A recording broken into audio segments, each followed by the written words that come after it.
Charity events are great places to meet people when you're volunteering there. I've met the last couple girls that I've gone on dates with at charity events. Really? Yeah, when I was volunteering at a couple of senior citizens' homes, doing some stuff there. And let me tell you, those ladies are just sweethearts. Edna, your last girlfriend. And experienced and stuff. Oh, gross. I love them. Anyway, that's where Tim, who's on the phone with us today, met the girl that he wants to call. Apparently, he met her at some sort of church charity event, Tim? Yeah, I was down there. I'm basically doing the heavy lifting, doing all the folding chairs and some of the tables. Okay. And did you plan? I mean, some guys go to charity events with the intention of meeting a girl, or were you actually doing something out of the kindness of your heart? Well, I mean, I was there. I stay in pretty good shape, so I'm pretty physically fit. So I was there to do chairs and tables. But that being said... So you use the charity event as a way to work out? It's called a gym, like... Yeah. I mean, it's not my workout. I work out in the morning, but I was doing it as a favor, Yeah. But my blinders were open. I mean, if there was a girl there, I'm going to meet her. Still don't really have an answer to the question other than the fact that you just wanted to brag about how in shape you were. Were you there to meet women, or were you there to help with the charity, and then you happened to meet a woman? The second one. Second. Okay. There we go. Clear answer. What is her name? Her name's Allison. Allison. All right. And how did you meet Allison? Did she walk up to you and was like, oh, wow, look at all the heavy lifting you're doing. I've never seen a man lift 17 chairs at once. I can't do 17. I didn't do 17. But she was direct. She was standing by the chairs, and then I'd come over and pick a couple up, and then she'd tell me where to go. She'd say, like, put those 5 over there. So she was directing where to put the chairs and things like that. Did you ask her out, or did she ask you out? I'd say that's open to interpretation, but she was doing a lot of direct eye contact, so I took that as an opportunity to, say we should catch up sometime. Okay. Because whenever a woman looks at you, it's basically like her asking you out. So she made direct eye contact, and because you're a dude, you were like, I need to ask her out, and then you asked her out? Well, I said, you up for hanging out sometime? So, yeah, I guess so. That is asking her out. That's exactly what you did. You are a man of romantic words. What did you guys do when you actually went out? Well, she invited me over after the charity event. Oh, nice. Whoa. Wow, she must have really wanted to thank you for your work. What if she just wanted to make some lunch and talk to him? Like, that is a possibility here. I don't know. She also made eye contact. Oh, my gosh. I mean, by that time, it was pretty late. So she said, you just come over and chill out and, take a load off. I've been on my feet all day. So I said, all right. She said, maybe watch a movie or something. Cool. Did you feel like that was an invite to come back to do more than watch a movie? Because I would have. Of course you would have. I think almost any dude would have. I know. I will say movie is usually code for other things. I mean, it crossed my mind, but I just try and put one foot in front of the other. I don't want to get too far ahead. So I just said, okay. I was just interested really kind of hanging out and talking and getting to know her a bit better. And that's your date, right? Your date was just when you guys went back to her house to watch the movie. Yeah, that's correct. Okay. And did you guys kiss? Anything romantic happen? No, the closest we got to any romance is kind of towards the end of the movie. It was getting late. I said, I got to go. And she said, well, you could sleep here if you want. And I said, okay. And then she said, no funny business. I said, none expected. Aww. And then we fell asleep on the couch. We was holding hands when we fell asleep. That's all right. That's sweet. A little bit of hand holding. Nice. I hope you were protected. I hope you wore gloves. Yeah, we were protected. All right. Good. So did you sleep there all night? I did. I woke up. The sun came up. It kind of made the room all bright. And I woke up and I said, good morning. And we were fully clothed. Uh-huh. I think I said, let's get some coffee or something. But she just kind of stood up and she looked at me and then she just turned around and walked into her bedroom and closed the door. What? Whoa. So she woke up and seemed angry at you. Yeah. Did she say anything about it at all? I actually thought maybe it was a game or something. Did you talk to her at all in this time? It sounds strange that she would wake up and seem angry at you for no reason. I mean, she was in her bedroom. I didn't know what to do, so I went into the kitchen and I waited for her. Mm-hmm. And I just stood around. I mean, I stood around for 20 minutes. I waited for her. And then she came out, and I said, hey, what's up? I said, coffee? And she just said, you need to leave right now. Whoa. Oh, she was still mad. She was, still angry. Yeah, she looked like she had seen a ghost or something. She was angry. So you know for a fact that she's not happy with you about something. She essentially kicked me out, but I have no idea why. I mean, I didn't do anything inappropriate. I was a gentleman. I always am. I never was forward or aggressive or anything. So I think there's just some confusion here or something. Okay, you're not leaving anything out of your story. You guys got to her place, fell asleep watching a movie, holding hands, and that's it. I mean, nothing else happened. I am telling you everything. Okay. I really had no idea what was wrong. So All right, well, we're going to play a song, come back, call her, and get your second date update, all right? Yeah, okay, thank you. You're welcome. Hang on, man. Baby, now we got bad blood. Moving 92.5. Brooke and Jubal in the mornings. Second date update. All right, if you're just tuning in for the second part of today's second date update, Tim is on the phone with us. He met a girl named Allison at a little charity function.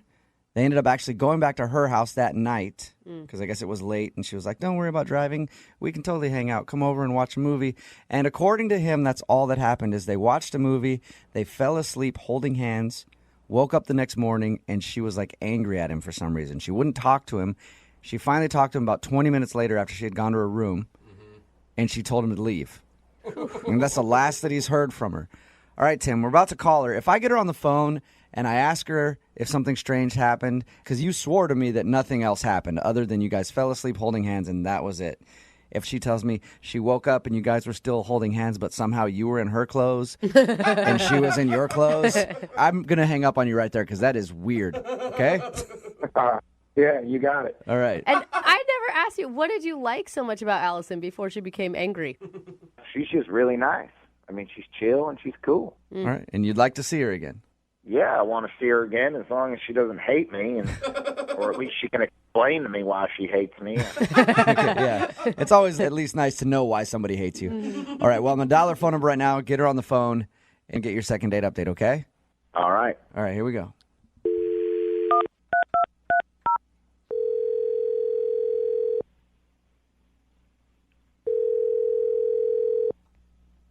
Hello, Hi, can I speak to Allison, please? this is she. Hey, Allison, how are you? This is Jubal from Brooke and Jubal in the morning. Like the radio show? Yeah, exactly like the radio show. Hey. How are you? What's up? I'm good. How are you guys? Not too bad. Thank you for asking. We're just calling listeners in the local area to see Such a liar. what their favorite part of the show is this morning. Can you tell me what you like about the show the most? I mean, you, of course. Oh, Good thank you. All Very right, good Allison. answer. That very, is a very bunch of good crap. answer.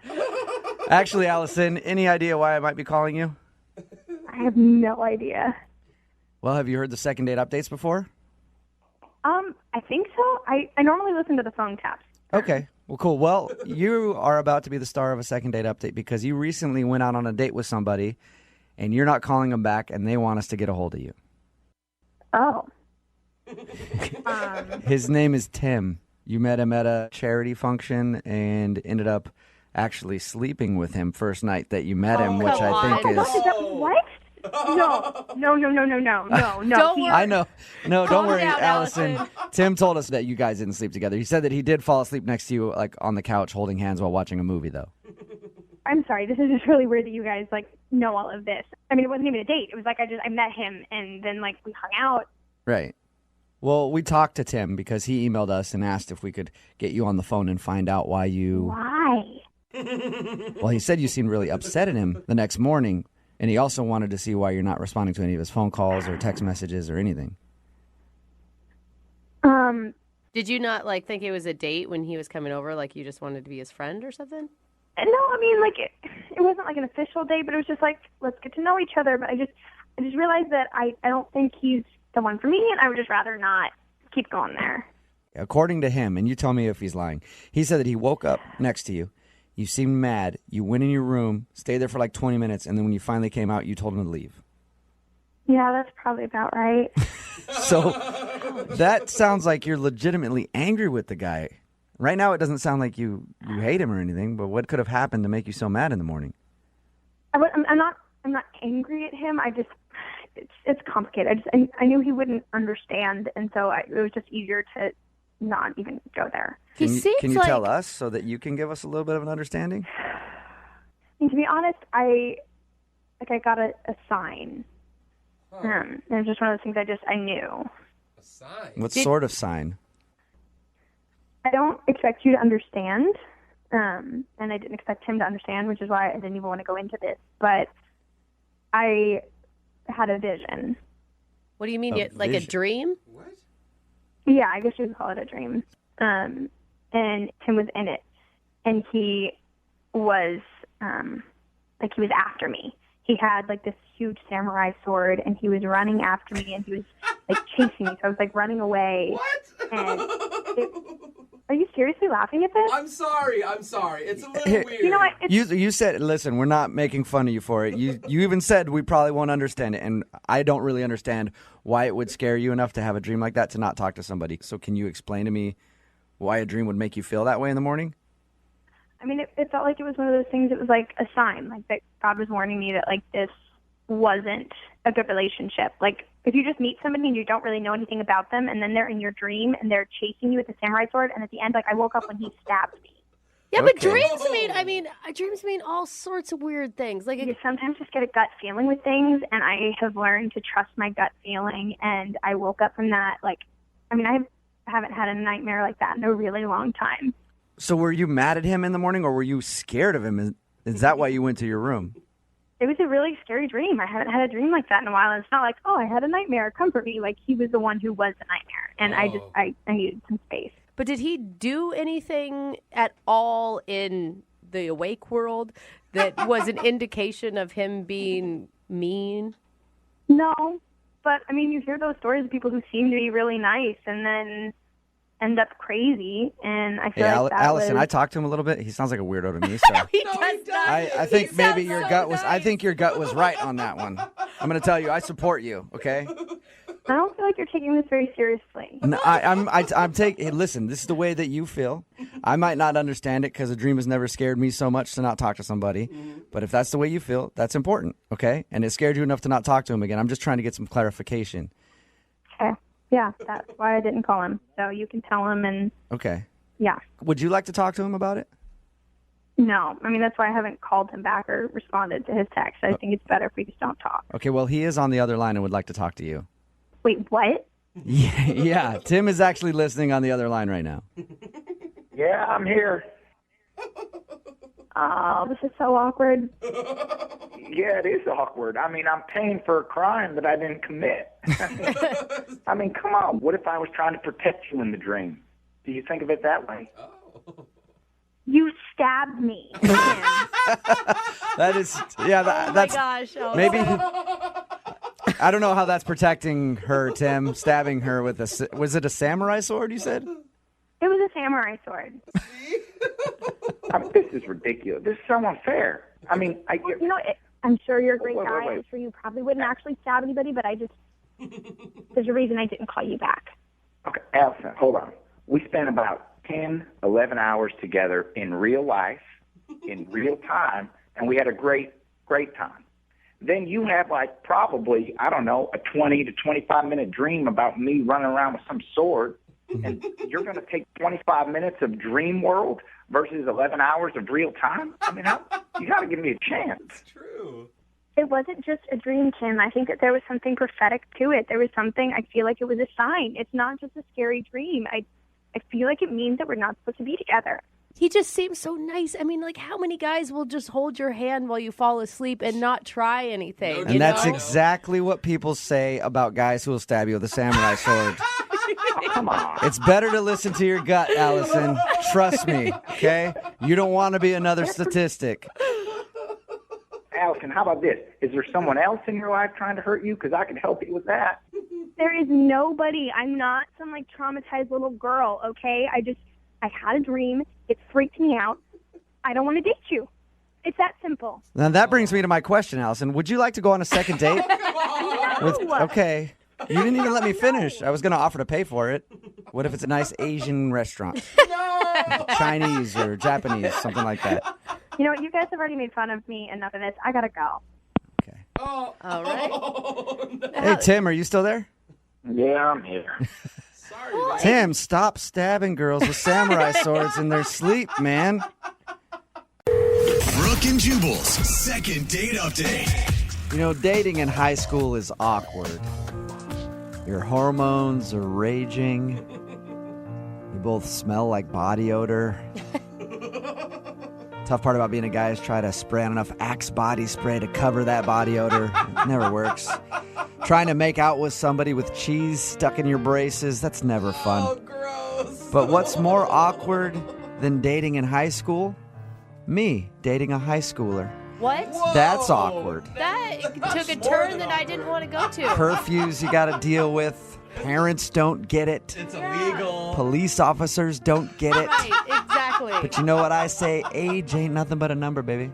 That is not true. And I'll be there to pick you up at 3:30 this afternoon so we can go get a soda and some froyo. you. But this is not about me and my problems right now. This is about today's second dater. His name is Matt.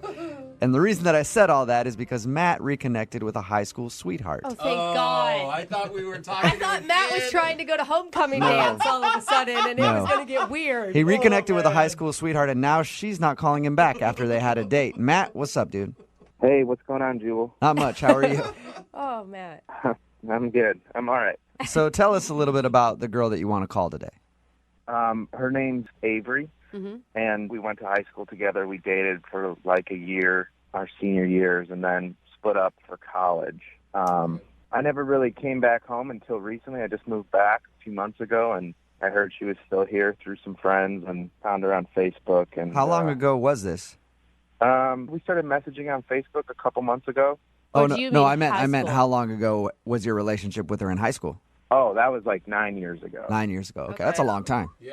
Yeah, it's definitely been a while. I mean, you keep tabs on people, but I haven't like seen her or had like a real conversation with her or anything in that time. So is this one of those things, like when you reconnected to her, you've always kind of still had feelings, or you're just like, hey, an old friend? I mean, I still had feelings, definitely, but I was open to just reconnecting. How did she react to you hitting her up on Facebook after all those years? I guess she was weirded out at first, for sure. Yeah. I definitely tried to show her I didn't have an agenda or anything. I just wanted to see how she was doing, and I think that warmed her up, and we got You to chatting. liar. You did have an agenda. You wanted to ask her out again.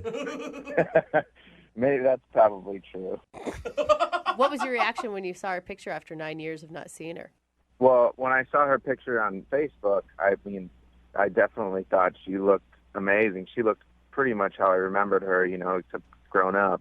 Nice. I was going to say, she still looked like a 17-year-old girl. I was into that. Gross.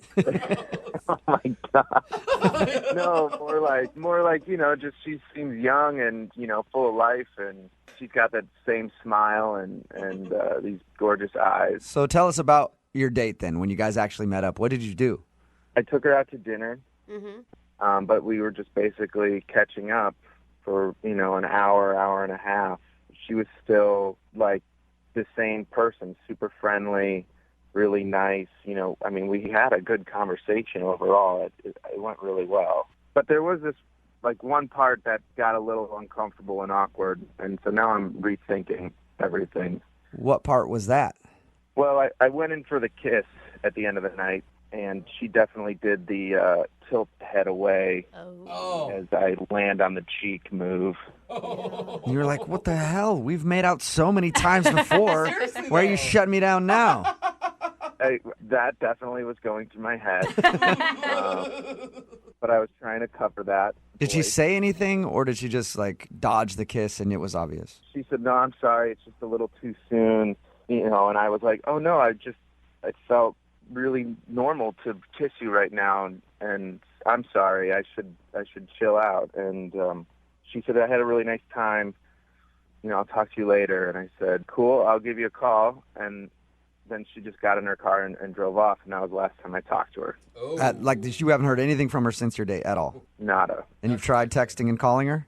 I mean, I was trying to keep it cool, but I definitely called a couple times and threw out a few texts, like, for the next few days. Since this was your high school sweetheart, it'd be awesome if you called and her parents answered and you're like, "Can I speak to Avery, please?" I didn't call her home line. I still remember it, but I definitely got her new cell phone number. Were you guys like firsts? I know that's Oh creepy my to say God, it that way, is but I just want to totally know. creepy. You're like asking about their 17-year-old sex And what's up life. with that tone you use? Exactly. If I said, "Hey, dude, did you take your V card?" That would be different. But I felt like I should say it. Were you guys first? No. Were you? I'm just curious. Like, I don't know. That Like could how show intimate, how much yeah. yeah, exactly. How intimate you were with each other and how serious things were with you and how much she remembers you because girls don't normally forget their first. Normally, they don't. Normally. No, we were approaching that line, and then college came, so we were dancing with that line, and then I missed my opportunity. Oh, so you're just looking. It's all right. That He's sounded looking so- to fit in I know the why deal. you still remember her then. She's the one that got away. Yeah, she did. All right, well, we'll play a song, come back, call her, and get your second date update, all right? All right, thanks, guys. Hang on. Moving 92.5. Brooke and Jubal in the mornings. Second date update. We're right in the middle of a second date update, and if you're just joining us, Matt is on the phone.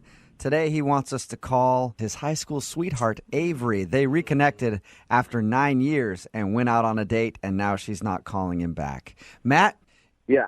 you know, before we get to the phone call, I just want to say I picture you in high school talking to this girl, just kind of like this, just that music playing in the background, you know, 'cause that's what the time was. So, hey, Avery, this is Matt.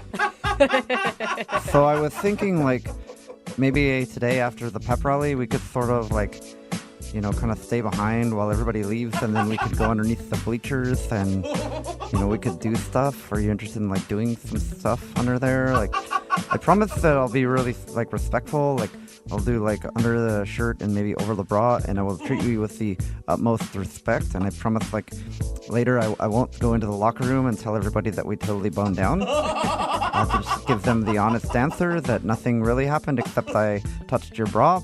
Okay, I probably won't let that happen. I'll probably exactly say that, like, we went all the way, but that's what we do in high school, so maybe you should just be cool with that? Okay, sweet.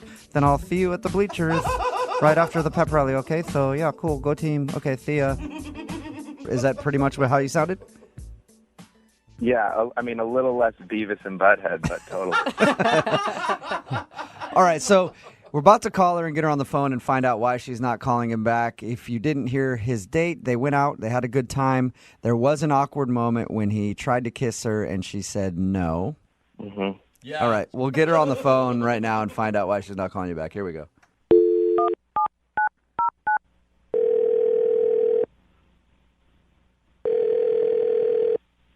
Hello, Hi, can I speak to Avery, please?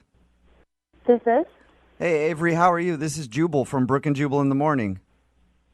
From what? I'm sorry. From Jubal from Brooke and Jubal in the morning. It's a radio show. what? Sorry, I don't know. I don't know your radio show. Okay. Well, we're a morning show, and we do a segment on our show called the Second Date Update. Have you ever heard of anything like that? No. What that is where if you go out on a date with somebody and then end up blowing them off, they email us to see if we can get you on the phone and ask if something went wrong. So somebody recently emailed us about you. I haven't really been on any dates, so Did you go out with a guy named Matt a little while ago who you used to date in high school? yeah. Okay. Well, Matt emailed us and told us a little bit about your date. Oh my God. Do you mind telling us why you're not calling Matt back? I just, I just think it's better that we don't see each other. Why is that? I mean, what did he tell you guys? I mean, he did tell us he tried to kiss you and you turned him down. Wow. Okay, I'm surprised you shared Yeah. that. So he told us all that, and then he said at the end of the night you just got in your car, drove off, and now you won't answer any of his phone calls or text messages or anything. I guess at a certain point in the conversation during the date, I felt weird. It just started to feel weird. What made you feel weird? Well, at a certain point, we started to talk about high school and reminiscing about that, and he really hammered it home hard, no pun intended, how we never had sex. Like, it never happened between us. Like he talked about how you guys dated in high school, but you just never quite Sealed the deal. got there. Right, exactly. And then he continued to talk about it How did he talk about that? It I'm does- curious. I did ask him because I'm kind of a creep like that. You might not know me very well, but I was like, hey, were you guys each other's firsts, or did you go all the way since it was a high school relationship? And he said that you guys messed around a lot but never did anything. So how would he keep bringing that up, though? Well, he just said, aren't you curious what it would be like? What? And then he started bringing up memories about, like that one time in the living room when your parents came home, or, we almost did it and then they came home, or, he's like, I learned a lot of stuff in college. I learned a lot. Was he trying to impress you with his newfound skills? I don't know. I mean, it started to get really creepy because he was clearly fixated on it, for a long time. Like, he'd really been thinking about it for a long time. It was really obvious. Did he say it that much, or were you just sensitive to it? I mean, he would not let it go, and if that wasn't enough, he kept dipping his carrot in and out of his mashed potatoes as he was talking about it. Gross! Was he doing that on purpose?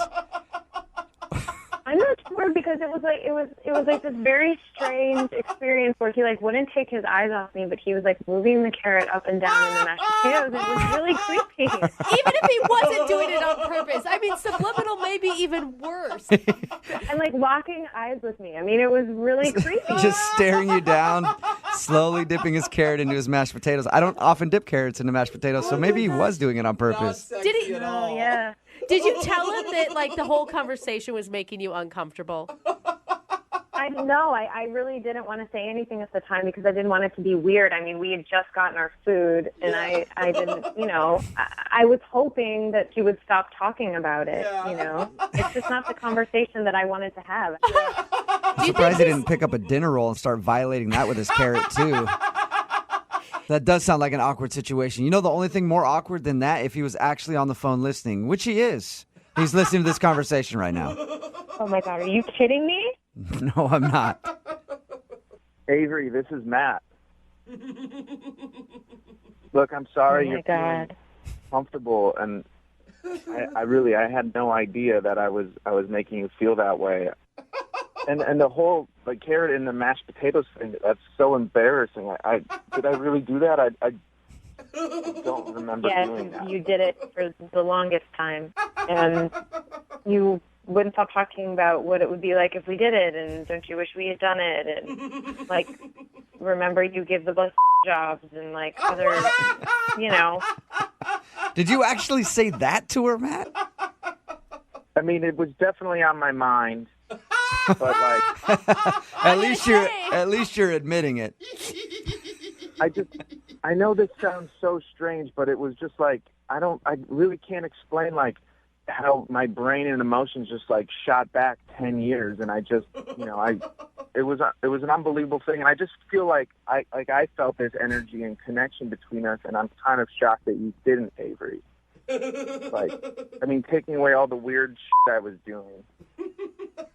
Well, that's what you were projecting, though, It's I was having a good time, but then you just started licking your lips the whole time. And, so weird. I just felt like you were staring at me like I was an object instead of somebody you used to know, a whole person, I'm sorry. I guess it was just on my mind, We dated for such a long time, and we never fully completed that relationship, you know what I mean? And it's there's no closure there for me. Some people would say that was a full relationship and that there was closure.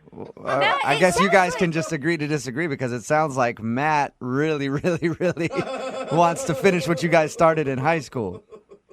Yeah, and that seems like all he wants. So it sounds like Matt hasn't even ever been with another woman and that he's still fantasizing about his... that's so weird to still be fantasizing about your high school girlfriend. It's not that I've been fantasizing about her. It's just that we had such a strong connection and we were almost there. And I really wonder what it would be like physically to express those feelings and connections. And, when you date people after high school, you don't have that history with. You don't have all that intensity there, and so I just wonder if this would be, a sign of Avery was the one. Or you reverted back to a horny high school boy who couldn't think about anything but that. Exactly. Exactly. Yeah, that's how I felt that night, and it just made me really uncomfortable. Okay, well, this is a perfect time then for me to ask Avery if you will go out with Matt on a second date. We will pay for it. That's a solid no. But he's learned so much since high school. You heard him. No. Matt, sorry that didn't work out for you, but hey, man, at least you have all those high school memories, that'll keep you warm and comfy at night.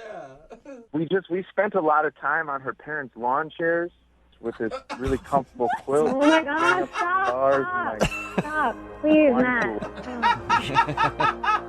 Brooke and Jubal in the morning. If that wasn't enough, he kept dipping his carrot in and out of his mashed potatoes as he was talking about it. Gross! Was he doing that on purpose? I'm not sure because it was like this very strange experience where he wouldn't take his eyes off me, but he was moving the carrot up and down in the mashed potatoes. It was really creepy. One of the weirdest things I've heard any dude do on a first date. Yeah. It's Brooke and Jubal in the morning. Matt wanted to call this girl named Avery. They were high school sweethearts. They reconnected, went out on a date, and I guess during the date he just kept talking about how awesome it would be if they went all the way because they never went all the way in high school. They almost got all the way there, and I guess he's been thinking about it ever since. But during the date, when he was eating his food, while he was talking to her about this, he was looking at her and dipping his carrot in his mashed potatoes, Just swirling Just- it around. yeah.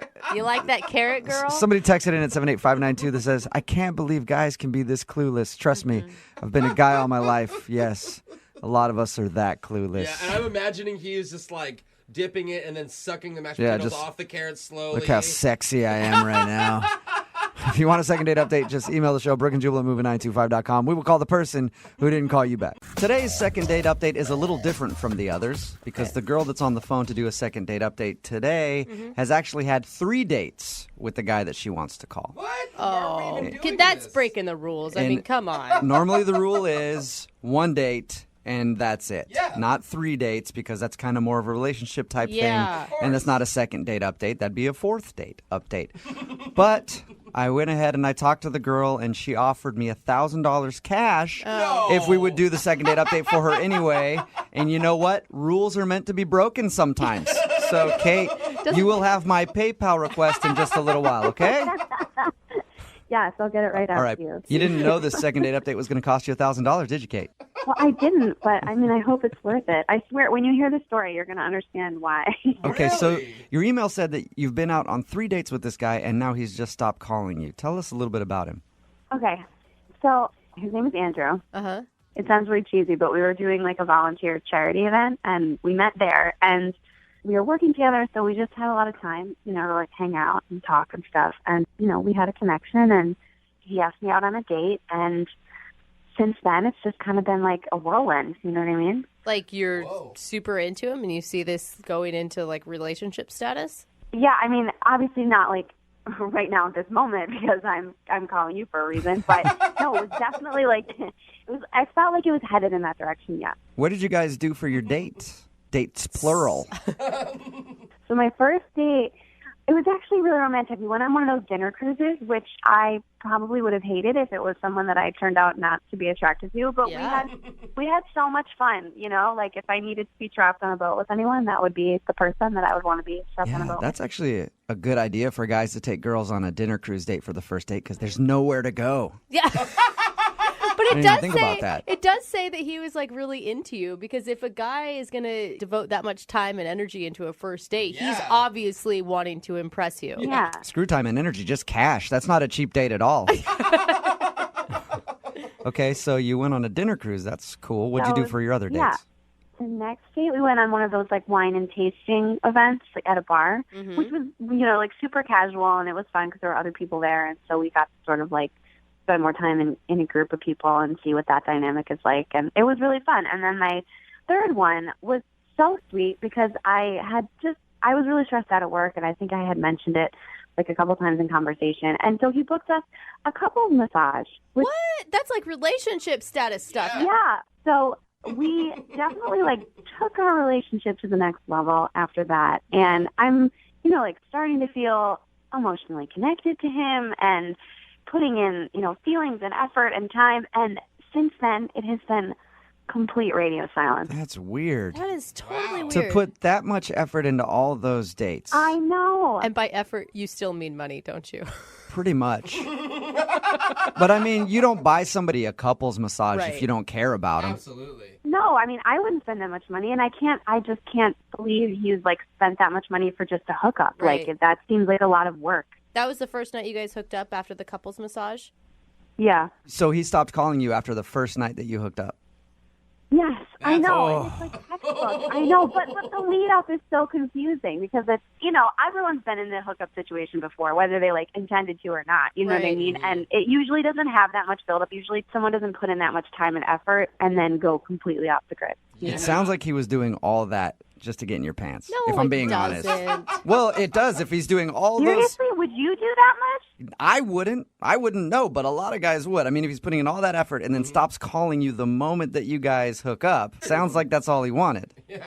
I don't know. I also, like, in my head, I'm kind of like wondering, was he like just getting out of a relationship and did he fix things? Did he go back to someone? See- And like all of it is totally like, if that were the case, life happens. Some kind of answer, just some kind of conversation telling me what happened. I'm That's sure where you. my mind goes to. I think, did you stay the night at his house? Yeah. What was it like in the morning? It was really nice. It wasn't like hookup. You know what I mean? It's, when it's a hookup. You're a woman. Like, you've been there.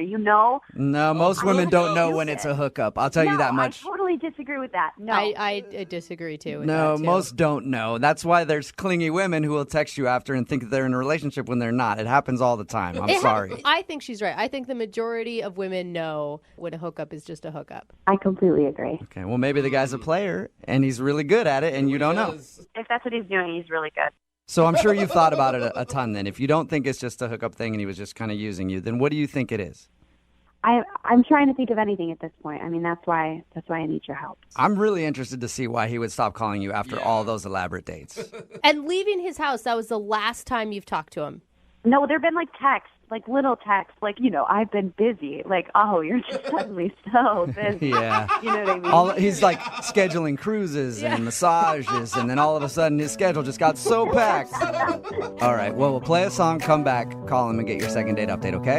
Okay. All right, hang on. Moving 92.5. Brooke and Jubal in the mornings. Second date update. Kate, Yeah?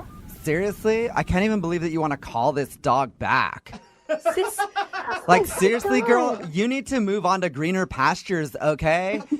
Because he totally used you, and now he's not calling you back, and I wouldn't even give him the time of day. You should not be doing a second date update. You need to move the along, all right?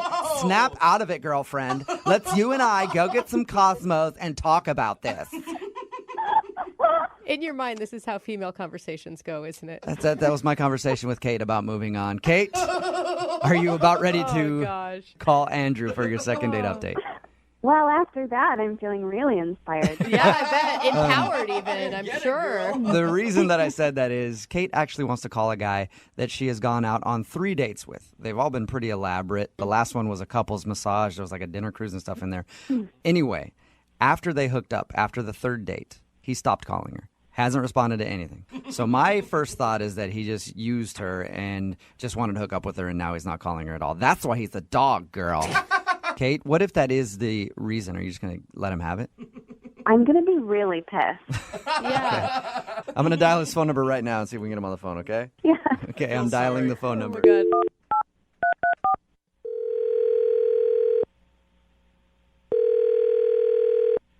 Hello?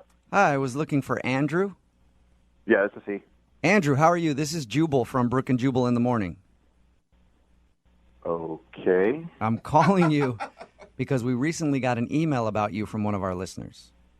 I didn't submit for any contest or anything, guys. Yeah, no, I know. This is not about a contest, actually. I just need a few minutes of your time. In regards to... In regards to a date that you went on. Actually, a few dates that you went on.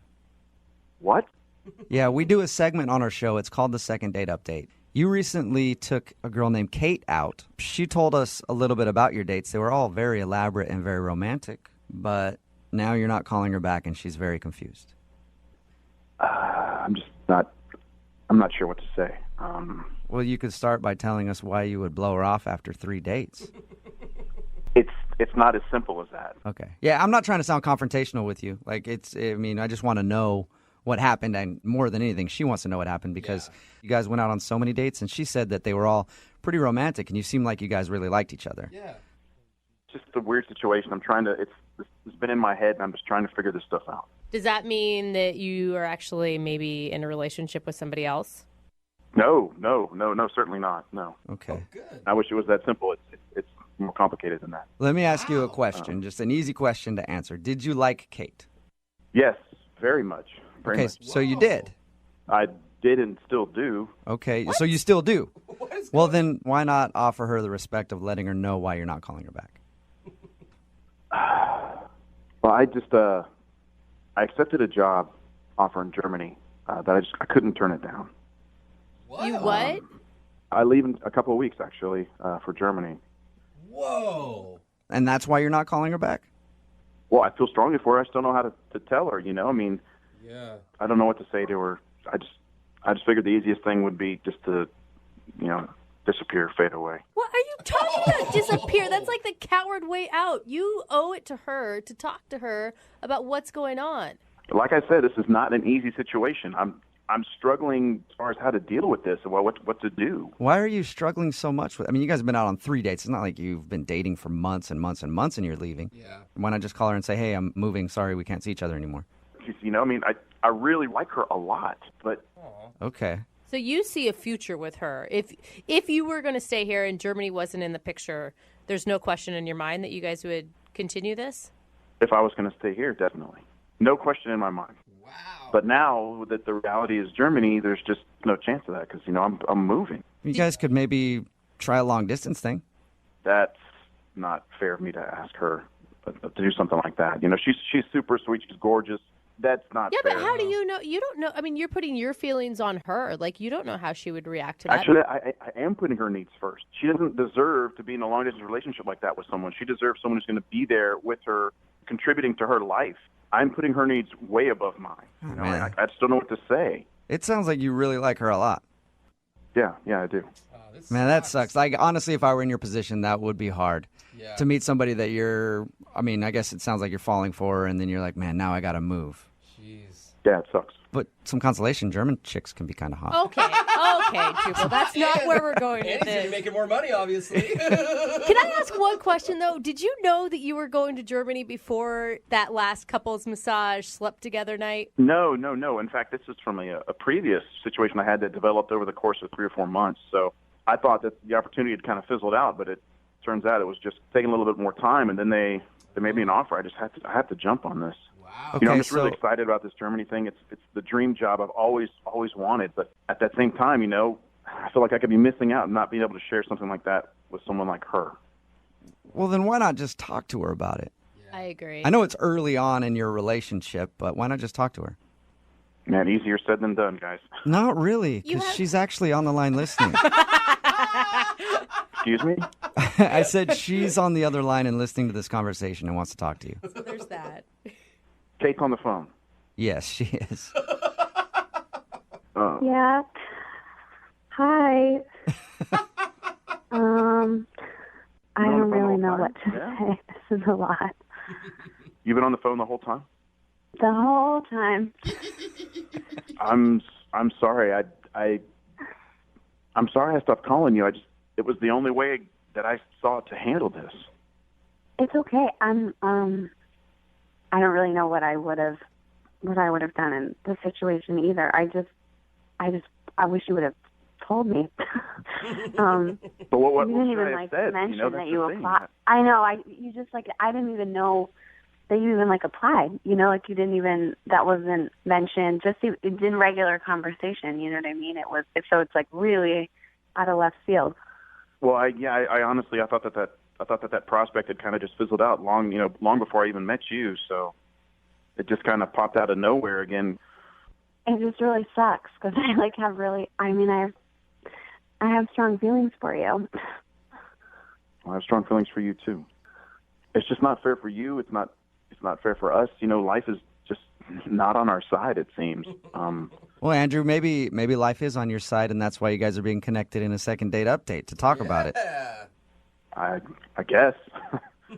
I mean, I think about you every day, and I want, you know, I mean, a long-distance relationship is really, really hard, and it's not fair of me to even imply something like that, even ask that. It's only been 3 dates, but, you know, I can't stop thinking about you, so my heart says something, and my mind says something different, you know?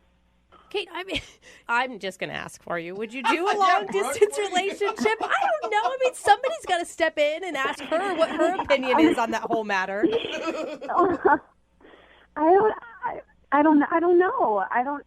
I don't know because it's not really being put on the table. It's not like a real question, so I don't know. It's so soon and it's so new. And in general, would I do a long distance relationship? Like in general in life, would I consider it? Well, yeah, I would, but it's not really what's being asked right now.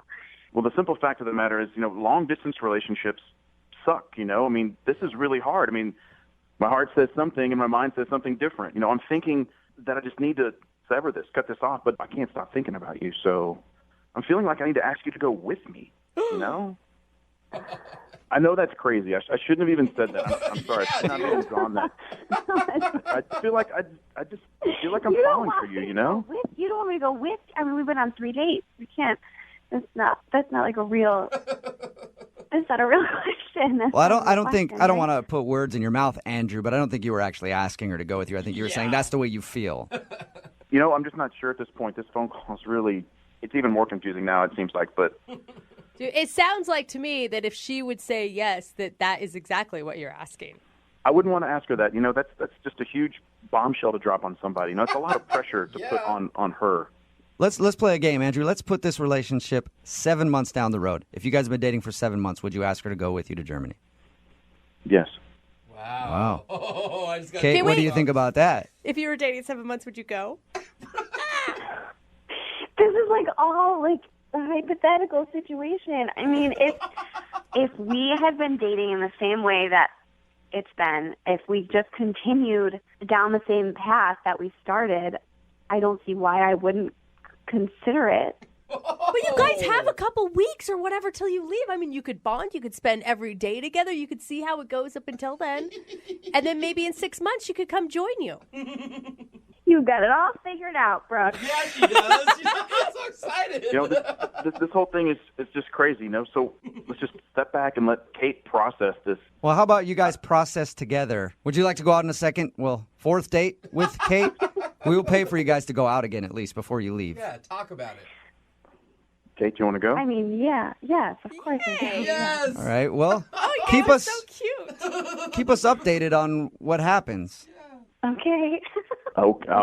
All right. We'll try. All right. And until you leave, Andrew, I want you guys to process as much as possible. Okay. Just keep processing every night until you leave. Okay.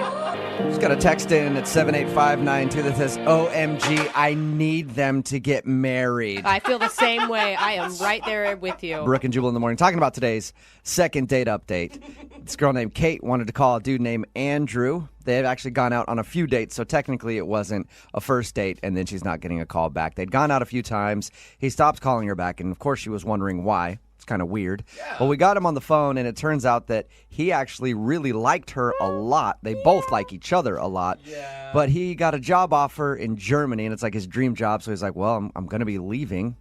So what's the point of continuing this? It's just going to be bad for both of us. I can't ask her to do a long-distance thing 3 dates in.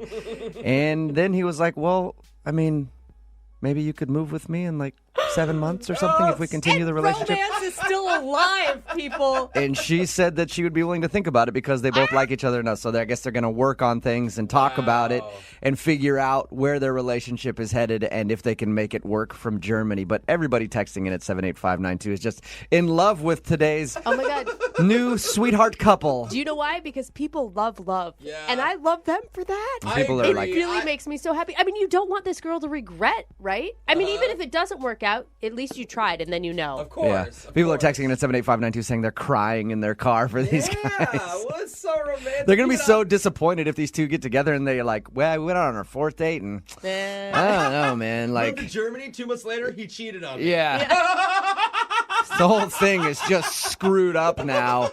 thanks a lot for doing that second date update and having us go out again and planning our future because my life is wrecked. I can't get back from Germany now. I don't have enough money because I moved out for this dude. So it can either go really well or really bad. We'll try to keep you updated on that. Every once in a while, we'll get back in touch with the people who do the second date updates. This is obviously one that we'll have to ask them in a few months how things are going. It could be very happy or very sad. I'm staying optimistic about it. Brooke and Jubal's second date update. Start today's second date update off with a little bit of advice. If you're like 2 years clean and sober and you haven't touched alcohol, probably don't choose a first date to make that your first drink in 2 years. No way. That's what Katie's email said. Katie, how are you? Hey, good, thank you. So your email to us said that you hadn't touched alcohol in 2 years, but that all changed on your date with Nick. And now you're regretting it because he's not calling you back. That's exactly what happened. Can we hold on before I get too worried? Why did you stop drinking in the first place? I just decided not to drink because I was just drinking too much and acting crazy in a way that I don't want to really say on the radio. Yeah. Okay. And so I quit. Okay. But then, I don't know, I just wanted to get along with him. He's so cute. Oh, All right. we were just worried we'd have to plan your second date at an AA meeting. Right. That's just. Or this is actually an intervention. No, I think it's okay. I'm not going to do that again. So what did you guys do on your date? First, we met at a bar, like at a happy hour. And so that is what there was to do, was have a drink. And we talked, and he's so nice, and I really liked him. And before I knew it, like 3 drinks had gone by, and we were having a good time. And then I start not remembering so well what happened after that. I know that I kissed him, and I said, let's go dancing. And I know we went to a club. Katie, how did you meet him? Oh, we have mutual friends. My girlfriend has been telling me about him Right. for months, and we just finally hooked up. Did he know before you went on the date that you weren't drinking? No, it's no big deal. I didn't even tell him. He was already there. He was sitting at the bar. The very first thing he said to me is, "What can I get you?" And I just thought, "Oh, I haven't done this in a while. Maybe I'll have a drink." And so stupid. Well, the first drink wasn't so stupid. I think it was probably the 6 following that may have 17 shots of Fireball later. That might have been a bit much. It was so fun and easy, and then I don't know. I guess I lost track. So the last thing you remember is like telling him to dance and kissing him? That's it? I remember dancing and having a really good time. He took me home after a while. I can't remember how long. And then he was buzzing for my roommate, and my roommate came down and got me upstairs. Okay. And she said that I was pretty wasted. Okay. But he didn't have to, like, I carry don't really you. remember saying goodnight to him. You don't? No. Wow. Before it all started to go blurry, did he seem interested? I think so. I mean, I was laughing a lot, and we were dancing. I hope I didn't fall or anything. I don't know. It's just a mistake, and I just want the chance to tell him that that's not me. How many times have you tried to get a hold of him? 5. Were any of those drunk dials? Just curious. No.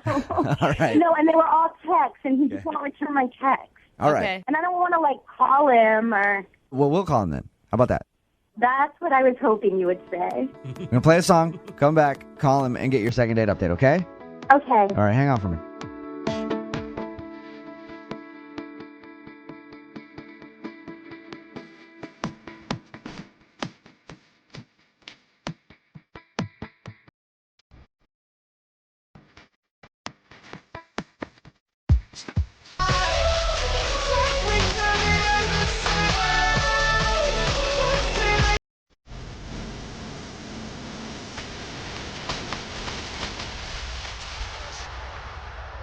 Moving 92.5. Brooke and Jubal in the mornings. Second date update. Hey, Katie?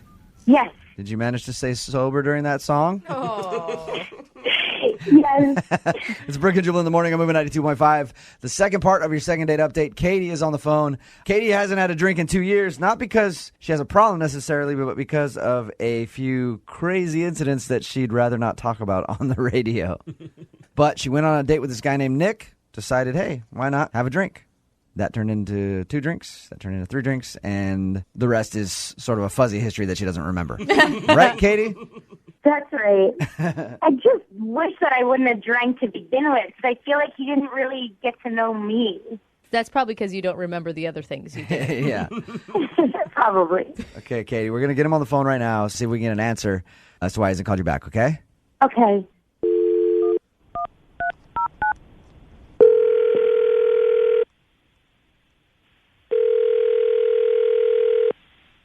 Hello?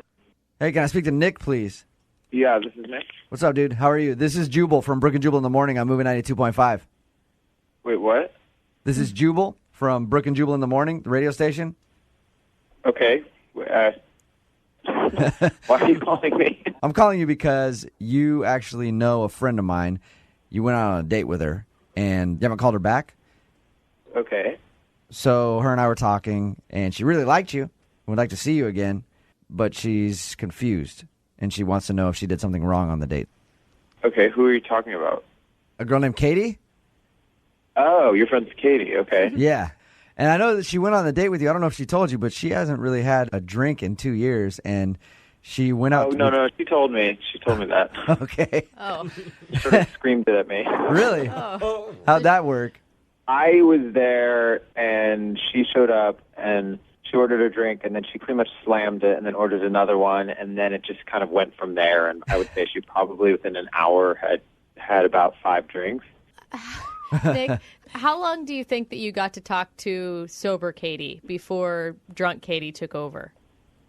7 minutes. Wow. I mean, it literally escalated so fast, and I was thinking we would go somewhere where she could get some food, but she wanted to go dancing, so she begged me to go dancing, and then I went with her, hoping there'd be food at this place. There was not. I just picture her pulling your arm like, I don't want food. Let's go dancing. Let's take me dancing, silly man. And then in the middle of dancing, she screamed in my face with joy that she hadn't had a drink in 2 years. Oh, all right. God, I'm free. Yeah. Okay. With all that said, Nick, was she fun? It was fun in like a reality show that I'm watching at home sort of way. It was happening to you. Do you feel like you were going out with one of the members of Bad Girls Club or something? Just, I haven't had a drink in 2 years. Let's take me dancing. Let's do It was this. like Girls Gone Wild, but I'm in the dynamic. What's the most embarrassing thing she did, Nick? I pulled her out of the back seat of the car. I realized that she had left me something in the back seat of the car, which was not there when she was placed in the car. Did she puke? No, she had taken a in my car. What? No. Oh, my God. Hey, Nick. Katie is actually on the phone right now and heard everything you just said. Nick, oh, my God. I did not. Katie, come on. I think I know better than you do. I've actually had this happen to a friend of mine. What? Yeah. A guy or a girl? A dude did it in her place. What? But anyway, that's not the issue here. The issue is Katie. Katie! Katie, has this ever happened to you before? No, I can't even believe that's true. I am mortified. I don't even know what to say. Oh my God. Yeah, I mean, it was pretty disgusting. I can't even believe that's true. Why'd you keep buying me drinks? I didn't buy you drinks. I threw you over my shoulder, dragged you home, you in my car, and then I said No, goodbye I'm to you. talking about before you had to put me over your shoulder. Like, how many drinks did you buy me? At some point, you probably realized I was pretty drunk. Like, why wouldn't you take me home? You kept ordering the drinks, and I don't know you. And she didn't tell you at the beginning of the date that she had had a drink in a long She told time. me at the end, which point I brought you home. Katie, didn't you realize when you got home and things were a mess, your clothes, that something would have happened? Honestly, I really don't remember. And my roommate had sort of threw me in the shower and cleaned me up because I think I threw up. And I absolutely think he's exaggerating. I really don't think that happened. Katie, I know it's embarrassing, and I understand being defensive, but do you think maybe a better tactic would be to apologize and kind of admit that perhaps you did something wrong? Yeah, if I did that, I'm sorry. I can't. It's so not me that I can't even believe. Obviously, Hey, it's always a good time when you your pants. That's what I say. I think you guys had a great time. I'm just saying, like, I wish that was a joke, but you're being serious. Yeah, Katie, I'm not judging you. You know how many people I've peed on that I've been and beds I've ruined and clothes? Like, I do that all the time, so I'm not judging you for it at all. I'm joking around, but like, you know what? It happens sometimes. I just I don't know. Maybe we could get to a point where Nick could forget that moment and remember why there was a connection between you two. I don't think you forget that Nick, moment. Yeah, there's no way. I mean, it was awful, and then the fact that she just tried to flip it and make it my fault. Okay. All right. Yeah. Well, Nick. I'm not making it your fault, Nick. I'm just saying take some responsibility. I did take responsibility. I brought you home, called your friend, and you in my car. Hey, Oh, my God. Nick. At the end of these second date updates, we always offer a second date. We will pay for you to go out with Katie again if you'd like to. Would you be willing? You guys, it would be great is if you could pay to have my car interior cleaned. No detailing, no auto detailing. No. Sorry. All right, so here now. None of his friends are ever going to sit in the back seat again. Yeah. Katie, at least you got a good story to tell. I will never tell this story as long as I live. Come on. Thanksgiving dinner, the fam's around. It'd be hilarious. To your grandkids? Yeah. No. I remember when I in a guy's car. Brooke and Jubal in the morning. Not many people know this, but people who work in the service industry are incredibly frisky. Oh, That's really? right. And right now, we got a frisky waiter on the phone. His name is Greg. Sorry, I was sneezing. He also has allergies. Whoa. Man, you bring Start over. sexy to the table. You bring sexy to the table, sir. Yes, I do. Yes, I do. Yeah. Anyway, my whole intro is ruined now because of my allergies and my sneezing fit. So let's just talk to him. His name is Greg. What's up, Greg? Hey guys, how you guys doing today? Well, my allergies are flaring up, and I had this whole intro planned where I was going to call you a frisky waiter and her a lustful waitress and tell a story of how you guys met real quick. But unfortunately, my sneezing got the best of me, so you're going to have to do that, Greg. Well, I like it because I think I might have some allergies. Women are allergic to me, so maybe you guys can help me out. Oh, Greg, look at you, king of the Segway for us. I'm trying. Wow. Save the intro so you guys can save me. Yeah. All right. We can stop now, Greg. It's enough. So, Greg, you're a waiter. Yes, I am a waiter. I'm probably one of the best waiters around, I'd like to think. But yes, I am in the service industry. Okay. Are you frisky? Or was I right? Are you frisky? I'd like to think that I'm frisky, but I don't know. I try. I definitely try to be frisky. And is this lovely waitress that you went out with, is this a coworker? Well, no, not really. I was just at the restaurant she works at. Okay. All right. As a customer? Yeah. I was out with some friends, and we were just having some dinner and some drinks, and she ended up being our waitress. All Weird right. waiters and waitresses eat at other restaurants? I know. Yeah, mind-blowing. Yes, we do occasionally. It'd be like radio people listening to other radio stations. Oh, that Weird. doesn't happen. So, were you struck by her immediately when she came up to your table? I mean, before she came up to my table, I saw her and almost had my fingers crossed that she would be our waitress. She was, really looking good that night. Okay. And did you just flat out ask her out on the spot, or? I did not. Actually, I'd had it happen a couple of times to myself.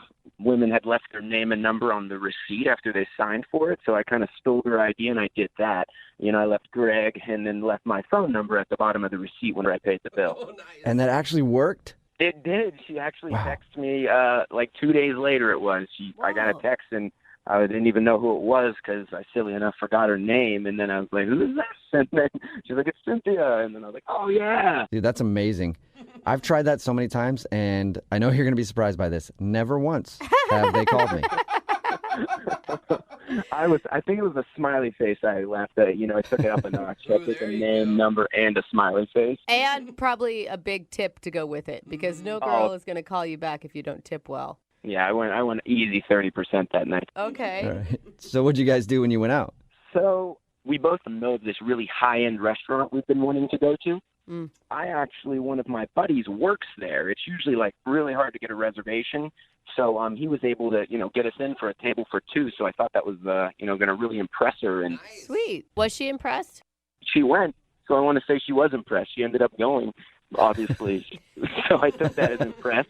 And how was the actual date while you were there? I mean, it was cool. Honestly, I don't eat at high-end restaurants, so all the food was really interesting. And, it was like a 6-course meal, everything. It was nice and paced out. I thought we had really good conversation. Yeah, you're talking like a marathon dinner, though. If you're talking 6 courses, there's a lot that can go wrong when you're committing, 3 hours to a meal, 4 hours? Yeah, it was about 2.5, 3 hours easily, with getting there and going through all the courses. So, there was a lot of room for failure in it, but I don't know if I was blind to it, but I never saw anything go wrong. I felt great about it. Okay. What was the highlight for you? My highlight was the dessert. It was almost like they were reading my mind because they brought this amazing chocolate 3-layered cheesecake. And I think, I hate to interrupt you there, Greg, but I think Brooke was asking about the highlight with her and not the food. Well, I didn't even tell you. She shows up dressed to the nines, and she's sitting across from me, and it was just almost froze me in time that I'm looking at her and can't believe that I'm with her. The anticipation is actually killing me right now. So what happened? Did you kiss? Did you go home together? No. Oh. So we finished, and I walk her to her car, and then I think we're going in for the kiss. She turns to the side and just gives me a hug.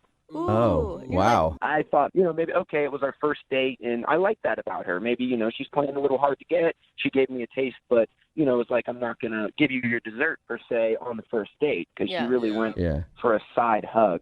Like you were saying, it's a first date. Not everybody kisses on a first date. She gave me the hug, and it kind of motivates you more, to try to, all right, now you've got me, and I'm really into you even more at this point because, I haven't tasted the forbidden fruit. Don't call it that. Right. So I'm really motivated. Okay, and how many have you talked since that day? Only text message.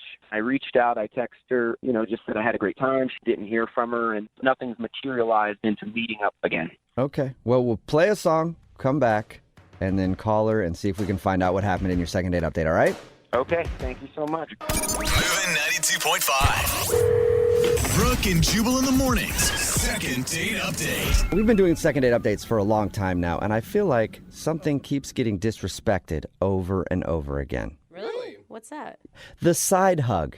Every time somebody gets a side hug, they always take it as a brush off. But you know what? Maybe the side hug is the new second base. No. Yeah, no, probably not. Yeah.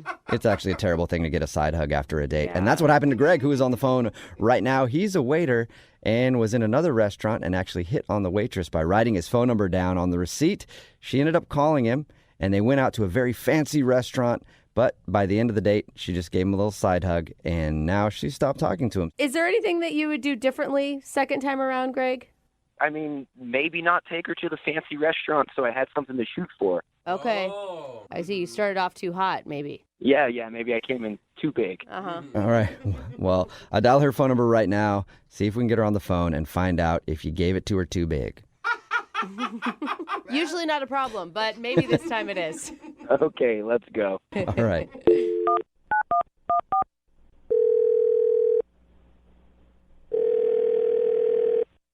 Hello? Hi, may I speak to Cynthia? This is she?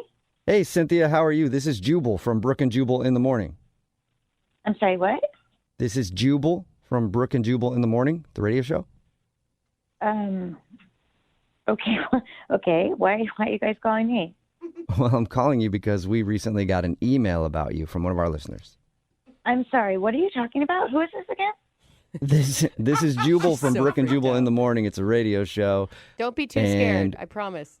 We do a segment on our show called the Second Date Update. That's where if you go out on a date with somebody and then end up not talking to them after, we call you to find out what happened. So we got an email from a dude named Greg. I'm sorry. No, I don't want to do this. Thank you, though. But we just have a few questions. Yeah, I don't want to talk about this. Okay. Thank you, though. We just want to Okay. ask you a couple questions so that he can find out what happened. That's all. What? Whoa, she just hung up. She left. Did she? Hello? Hey, Greg, was that a sufficient enough answer for you? What is going on? I mean, when she said she didn't want to talk about me, I was hoping we could dig a little deeper, but apparently she really doesn't want to talk about me, huh? Wait, hold on, though. Greg, are you... Because a lot of times we do these things, and then you aren't telling us something that you should be telling us. No, I'm an open book. I'm looking for answers, honestly. I mean, if I could give more information, I would put it all out there. I mean, can you please call her back? Call her again. All right, I'll dial her phone number and try one more time, okay? Thanks, Jubal. Yeah. I'm sorry. I really don't want to talk about it. I really don't. Well, what? I mean, if I'm I can... sorry. I just don't really want to talk about it. I'm super embarrassed. Wait, you're embarrassed? You know, it's my fault. He doesn't have to worry. Wait, are He you didn't like... do anything wrong. Are you in a relationship or something? No, it's nothing like that. It's just, it's on me. You know, it was my mistake. I shouldn't have gone out with him. Not his fault. Totally mine. Was it because you guys both work in the service industry or something? You have a rule like you don't date other people in the service industry or something? You know how cops are always like, I don't date other cops. Do they say that? I think so. Yeah, okay. Do they say that, Cynthia? No, it's not that. It's not that at all. Okay. It's just, I messed up. You messed up? Yeah, I messed up. He doesn't think you messed up. He thinks that you were, I mean, from the sounds of it, he thinks you're perfect. Yeah. Ooh, okay. So that's not a good thing? No, that's fine. It's fine. It's just really awkward. Well, can you just tell us anything? Because he's really curious. Like, he's been beating himself up trying to figure out what happened because he really liked you. Oh, okay. Well, I definitely don't want him to feel bad. So what is it? Okay. Did he tell you guys how he asked me out? Yeah, he said that he left his phone number on the receipt when he was sitting at your table. And we were all shocked that you bought that you wrote him back. I did, and it's probably the last time I'll do something like that. So wait, you regretted the date from the moment you texted him after he hit on you? Okay, here's the thing. The night before, when I was working, another guy left a receipt, and he did pretty much the same thing. He left his name and his number. So I thought I was calling the other guy. He's really attractive. You know, he's definitely more attractive to me than Greg is. Oh, no. You mixed him up. Yeah. So when I contacted Greg, I thought I was contacting the other guy, and I didn't realize it until I was on the date. Oh, man. Oh, no. Yeah, I got the receipts mixed up. Greg's fine. He's fine. He's just not as cute as the other guy. I'm sure he'll be pumped to know that he's fine. No, I don't know what to do, though. I just feel really awkward thinking about it. So that's why you want to talk about it. I was really uncomfortable. Okay, I get. Like, that would be a really weird moment when you show up to a date thinking one guy's going to be there and a totally different guy's going to be there. Yeah. But Greg sounds awesome, and he pulled all these strings for this great date for you. He said you guys had chemistry. I mean... But I just kept thinking while I was eating, you know, God, this would taste so much better if I was with the other guy. You know, I'm sure there's research somewhere that food tastes better when you're with a hotter person. I agree with you on that. Okay. Yeah. Did you, out of curiosity, did you ever go out with the other guy? Yeah, I did. I did. Really? And, well, okay, well, listen, the truth is Greg's date was so much better than the hotter guy. Yeah, and I feel bad, but the hotter guy was hot, so So wait, even though you had a better time with Greg, you still want to pursue hot man? Yeah, he's really hot. He must be. All right. I hope you're not looking for a relationship. That is so shallow. Yeah, no, I'm not trying to be in something really serious, you know, right now. I just want to date hot guys. Well, Cynthia, I've been there. I do need to let you know that Greg is actually on the other line listening right now and wants to talk to you. What? Hey, Cynthia, it's not that attractive Greg, apparently. Sorry, dude. What? Sucks. Yeah, it's, I'm a little lost for words right now because, like, I thought you were somebody else. Wait a minute, Greg. You heard everything? You were listening? I heard, yeah, unfortunately, but yes, I heard everything. You heard everything that I was saying to them from the yeah, start? more attractive, hotter guy. Food would have been better without me. But, gosh. Really listening. Yeah, so. I am so sorry. I had no idea. I wouldn't have been like that sort of honest, I guess, if I had known you were listening. You're a really nice guy. I'm really sorry. Why didn't you just say something when you first saw me and you realized you made a mistake? We could have went our separate ways.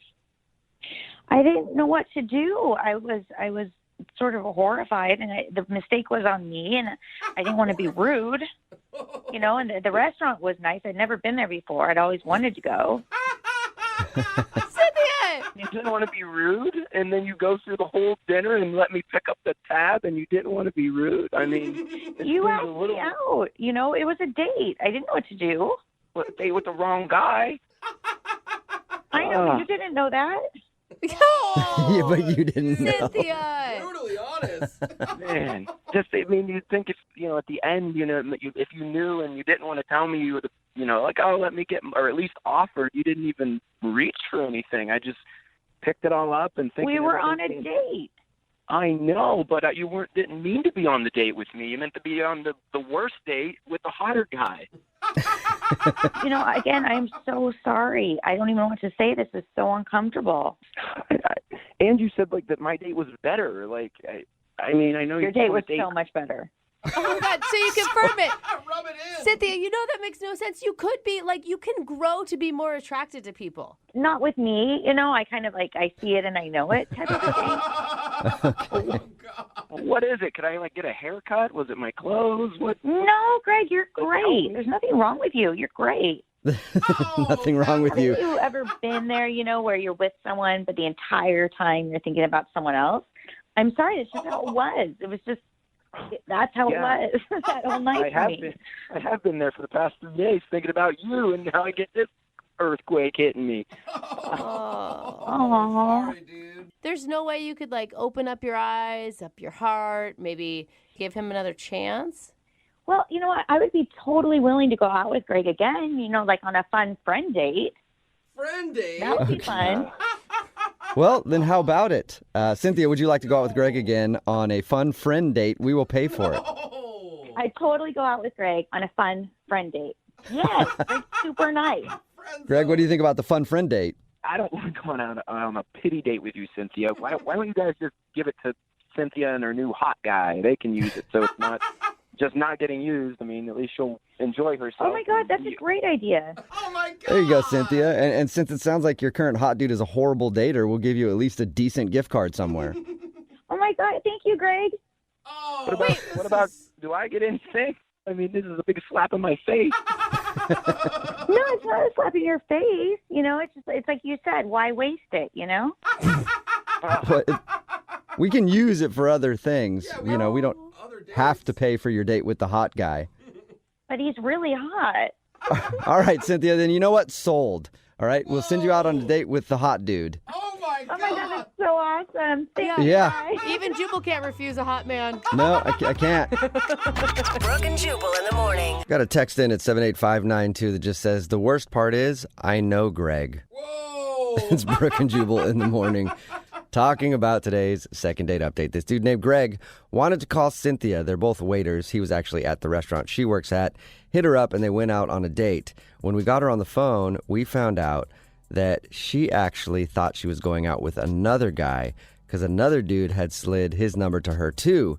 And she thought she was texting that dude and not Greg. So she showed up and had a less hotter version to go on a date with. But she did end up going on a date with the hot guy and said, even though he's not as cool as Greg, he's a lot hotter, so she'd rather date that guy instead. I feel so bad for Greg. I mean, I know people are texting in right now that they want to go out with him, but still, that's even a pity date. Well, listen, this is how guys are, though. She just has a male mentality. We're like, oh, she's annoying. She won't do this and that, but she's hot, so I'll take her. It's everyone's mentality. Every once in a while, you need hot and dumb, okay? It's true. But unfortunately for Greg, he had to find out that he's average and pretty fun to be around. Hey, that he is lost good out stuff. to hot and dumb. Well, we all have. Right, Everybody I texting in have. at 78592 right now is on Greg's side and said that she's terrible. At least she was honest about it, though. But the end, when we asked if they'd go on a date, she said that they could go on a friend date, a fun friend date together, and he wasn't interested in that. Come on. No, poor Greg. Yeah, he got screwed over twice. Yeah, and not in a good way. No, definitely not. Remember, if you want to do a second date update, all you have to do is email the show, and we will call the person who didn't. Brooke and Jubal's second date update. We'll start off today's second date update by simply reading a little bit from the email this guy sent in. It says, Brooke and Jubal, you won't believe my story, but I need to get this girl to call me for a second date. After I tell you what happened, you'll believe in destiny. Oh, wow. Yeah. That was strong. And then it goes on to say a bunch of other crap. But we'll talk to Wayne right now. Wayne, what's up? How are you? I'm good. How are you guys? Good. Now tell us the story that's going to make us believe in destiny. I'm telling you the craziest thing ever happened to me, and it's going to make you guys believe in love. I already believe. So you're preaching to the choir Yeah. right now, buddy. All you have to do is just mention the word, and Brooke is on board with you no matter I'm what. serious. You don't understand how love can change your life. I do. I understand now. Okay, what's your story? I got set up through a friend of mine on a blind date. Okay. So went out to this restaurant, and I met this girl, this beautiful girl, and there was something very familiar about her, something that I couldn't quite figure it out. And I realized that this was the second time I've been set up on a blind date with the exact same girl. Oh my God. Okay. So Wait. you got set up with the same girl twice? That is kind of weird. I Is will that say destiny or deja vu? that. Right? I don't know. Or just bad planning. Yeah. How do you not realize that at the moment you see her? Well, I realized it was the same girl as I was walking up to the table. Oh. And it dawned on me. Okay. Not to be the cynical realist, but is there a reason that it didn't work out the first time with this destiny girl?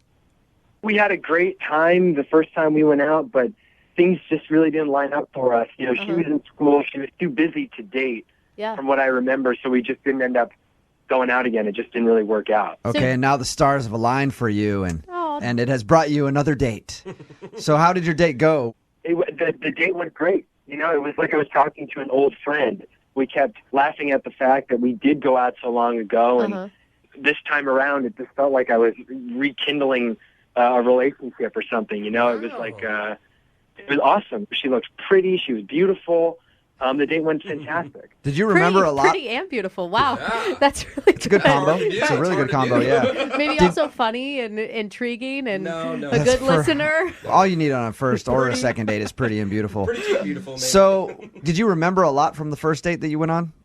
I mean, a little bit. You know, we talked about, like, our families and work and school, and, like, as we were going over that stuff, it was like, oh, yeah, and then you told me this story. So it was like talking to someone who I'd known for a while. Okay. All right, so you feel like this is the one for you. Aw. I do. I feel like it's destiny. I mean, like, a year and a half goes by. I don't think about it. We don't see each other. And then all of a sudden, we're sitting right back at that table, looking Okay. across from one another. That's pretty But sweet. destiny doesn't feel the same about you because Molly hasn't been calling you back. How many times have you tried to get a hold of her? I mean, I've tried calling her. She's not returning my text messages. It's been over a week. Did you lay on the stars have aligned destiny thing in any of your voicemails or? You know, I mentioned how fantastic it was that we reconnected. I may have mentioned that it was really, it's in the cards for us to go out again. You know, like someone played the right hand to bring us together. Yeah, that might have been the wrong move. Yeah. That could come off a little crazy. Do you think that she felt the same? I mean, for me, I swear it was absolutely meant to be. So I don't understand why she wouldn't be returning these texts or these phone calls. To me, it was like, this is it. This is destiny. You know, start ringing those bells. Okay. All right, we're going to play a song. Wow. Come back, call her, and get your second date update, all right? Sounds great. All right, man, hang on. Moving 92.5. Brooke and Jubal in the mornings. Second date update. If you want a second date update, all you have to do is email us, brookeandjubal@moving925.com. We will call the person who didn't call you back. Wayne was set up on a blind date with the same girl like a year and a half apart, and because of that, he feels like it's destiny. Yeah. Obviously, since they've been set up twice, it's meant to be. Wayne, did you think about the fact that maybe she didn't like you the first time, Oh. and that's why?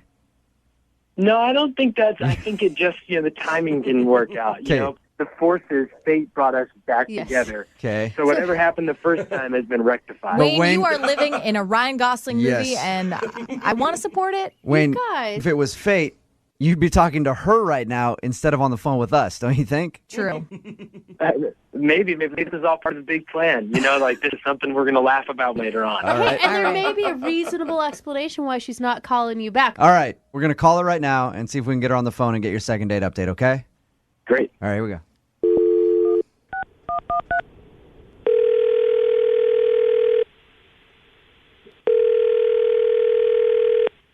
Hello?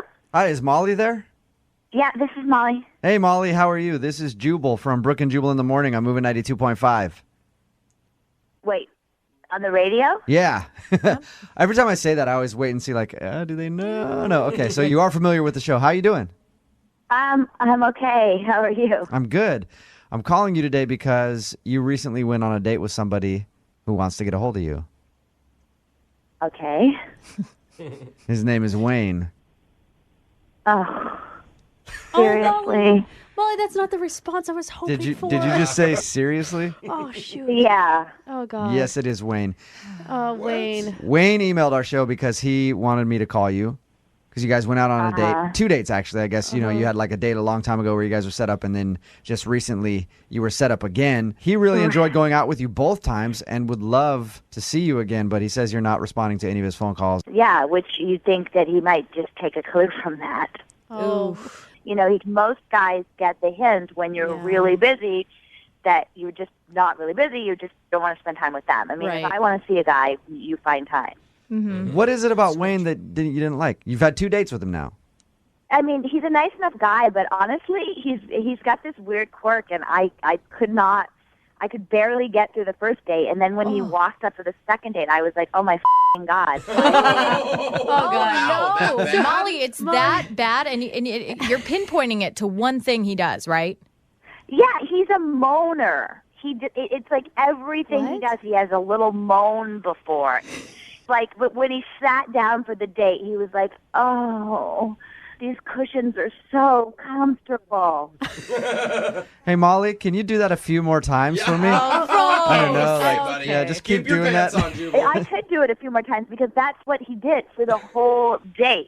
Everything had a moan before. Like, they gave him his mac and cheese, and he takes a bite, and he's like, oh, mac and cheese is so delicious. Molly, we've talked to Wayne, and he didn't moan to us once. He must really like you. I don't know. Maybe it's a nervous habit. Maybe he only does it with women. Maybe he only does it when he likes someone. I mean, the song changed, and he was like, oh, the Eagles. Oh, wow.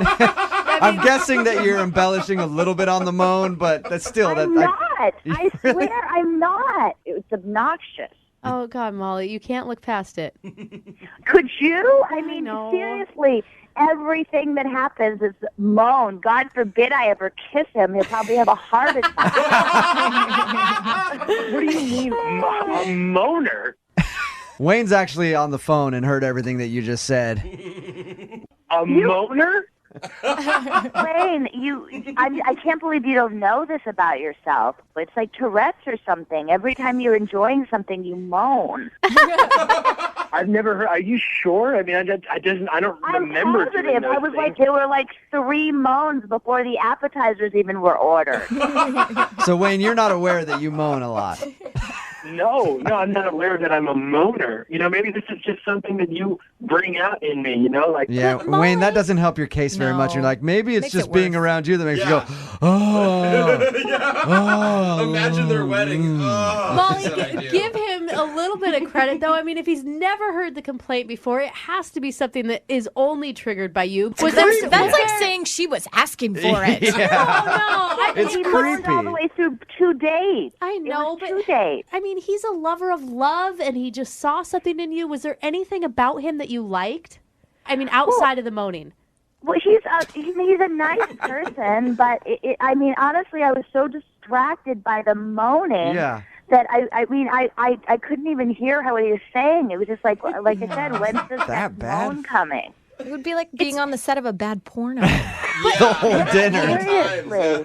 I started to get self-conscious, like the other tables were hearing it. Oh, Wayne. It sounds like I'm just over-communicating, which is probably a tentpole of a good relationship. Yeah, but Wayne, it sounds like you're not communicating with words. Okay. We've evolved. We use those instead of just moaning and grunting sounds. Wayne, now is your chance to tell Molly something without the moan so that she can actually hear what you have to say.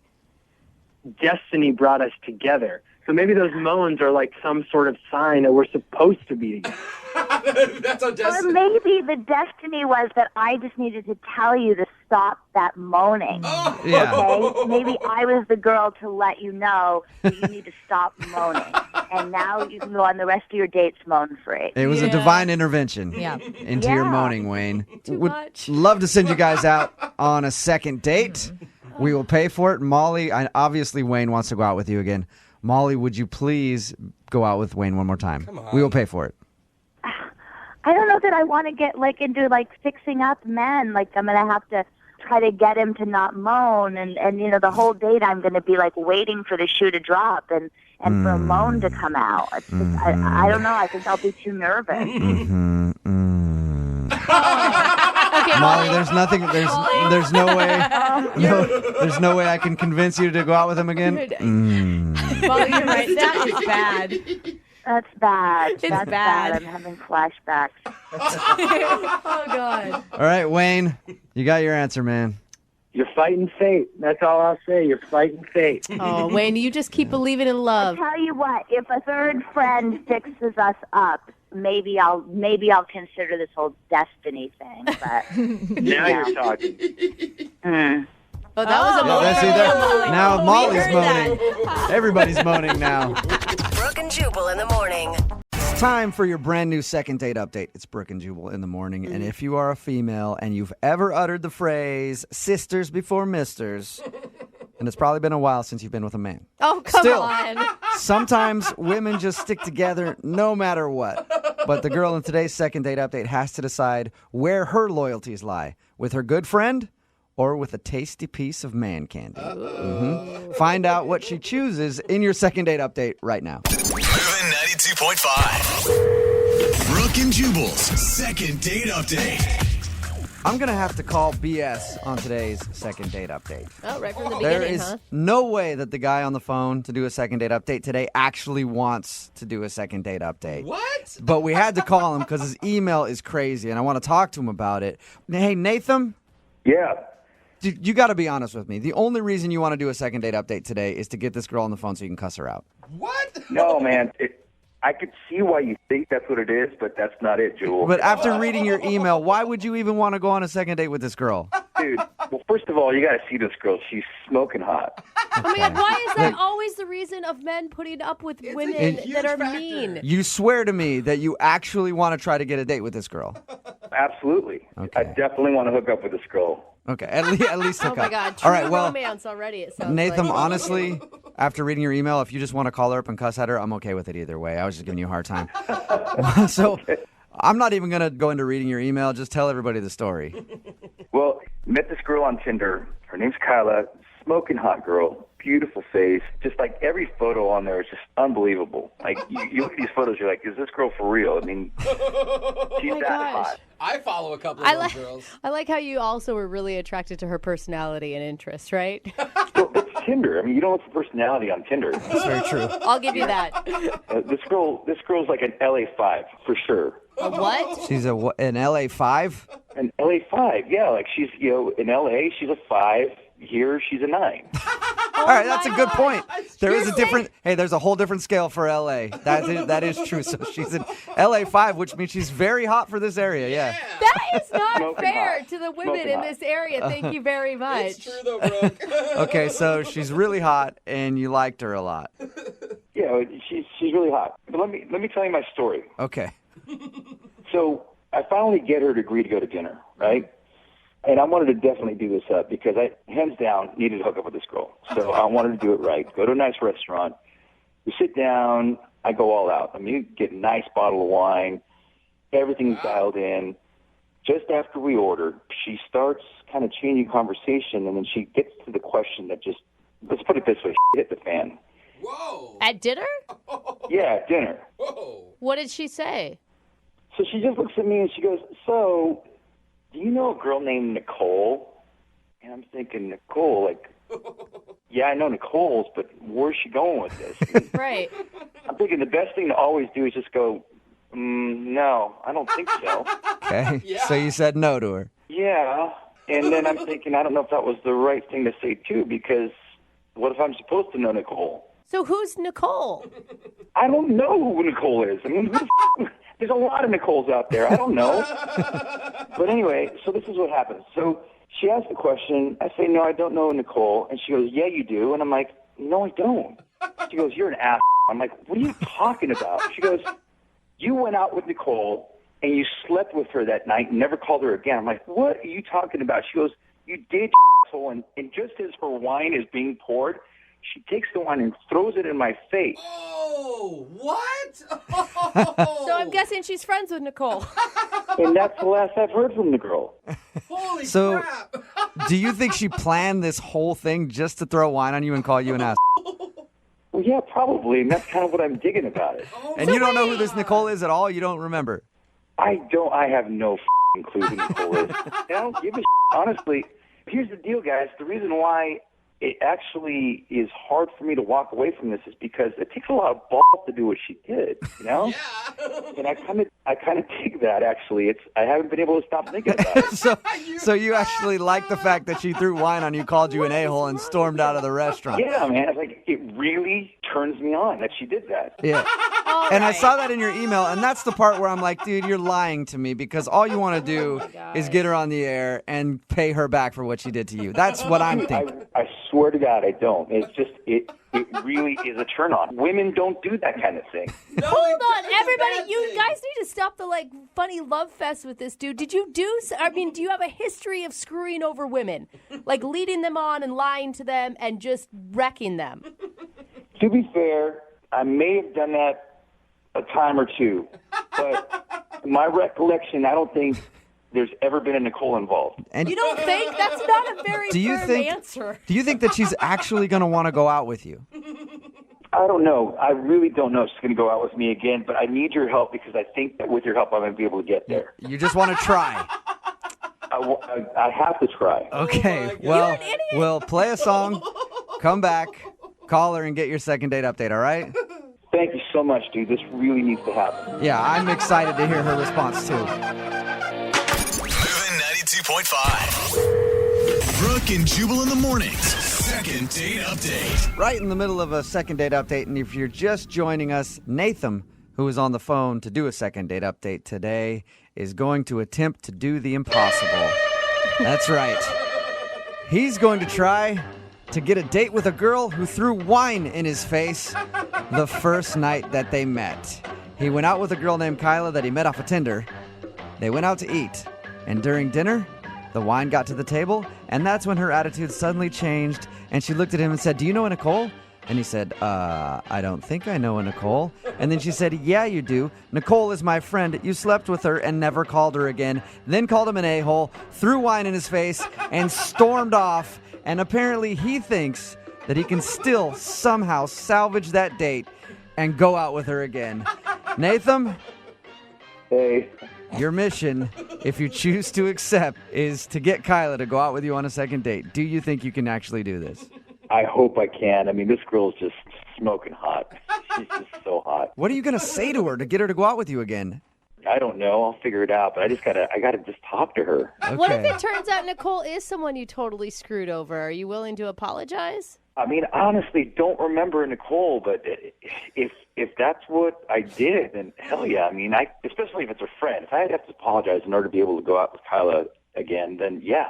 Okay. I probably wouldn't include the fact that you don't know a Nicole if in fact you do, just to FYI. All right. Yeah, I mean, whatever it takes. All right, well, good luck to you, okay? Thanks, guys. I'm going to call the phone number right now.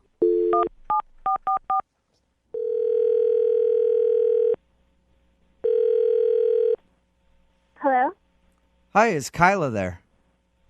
Yeah, this is Kyla. Hey, Kyla, this is Jubal. I host Brooke and Jubal in the morning. It's a radio show. Hi. How are you? Okay, I'm sorry, from a radio show? Yes, it's a morning radio show. And one of our listeners wanted us to call you today. What? Yeah. Strange, right? You'll know who this person is. I guarantee it. Okay. It's a guy that you recently went out on a date with. He says that he enjoyed meeting you so much that he would like to go out with you again. His name is Nathan.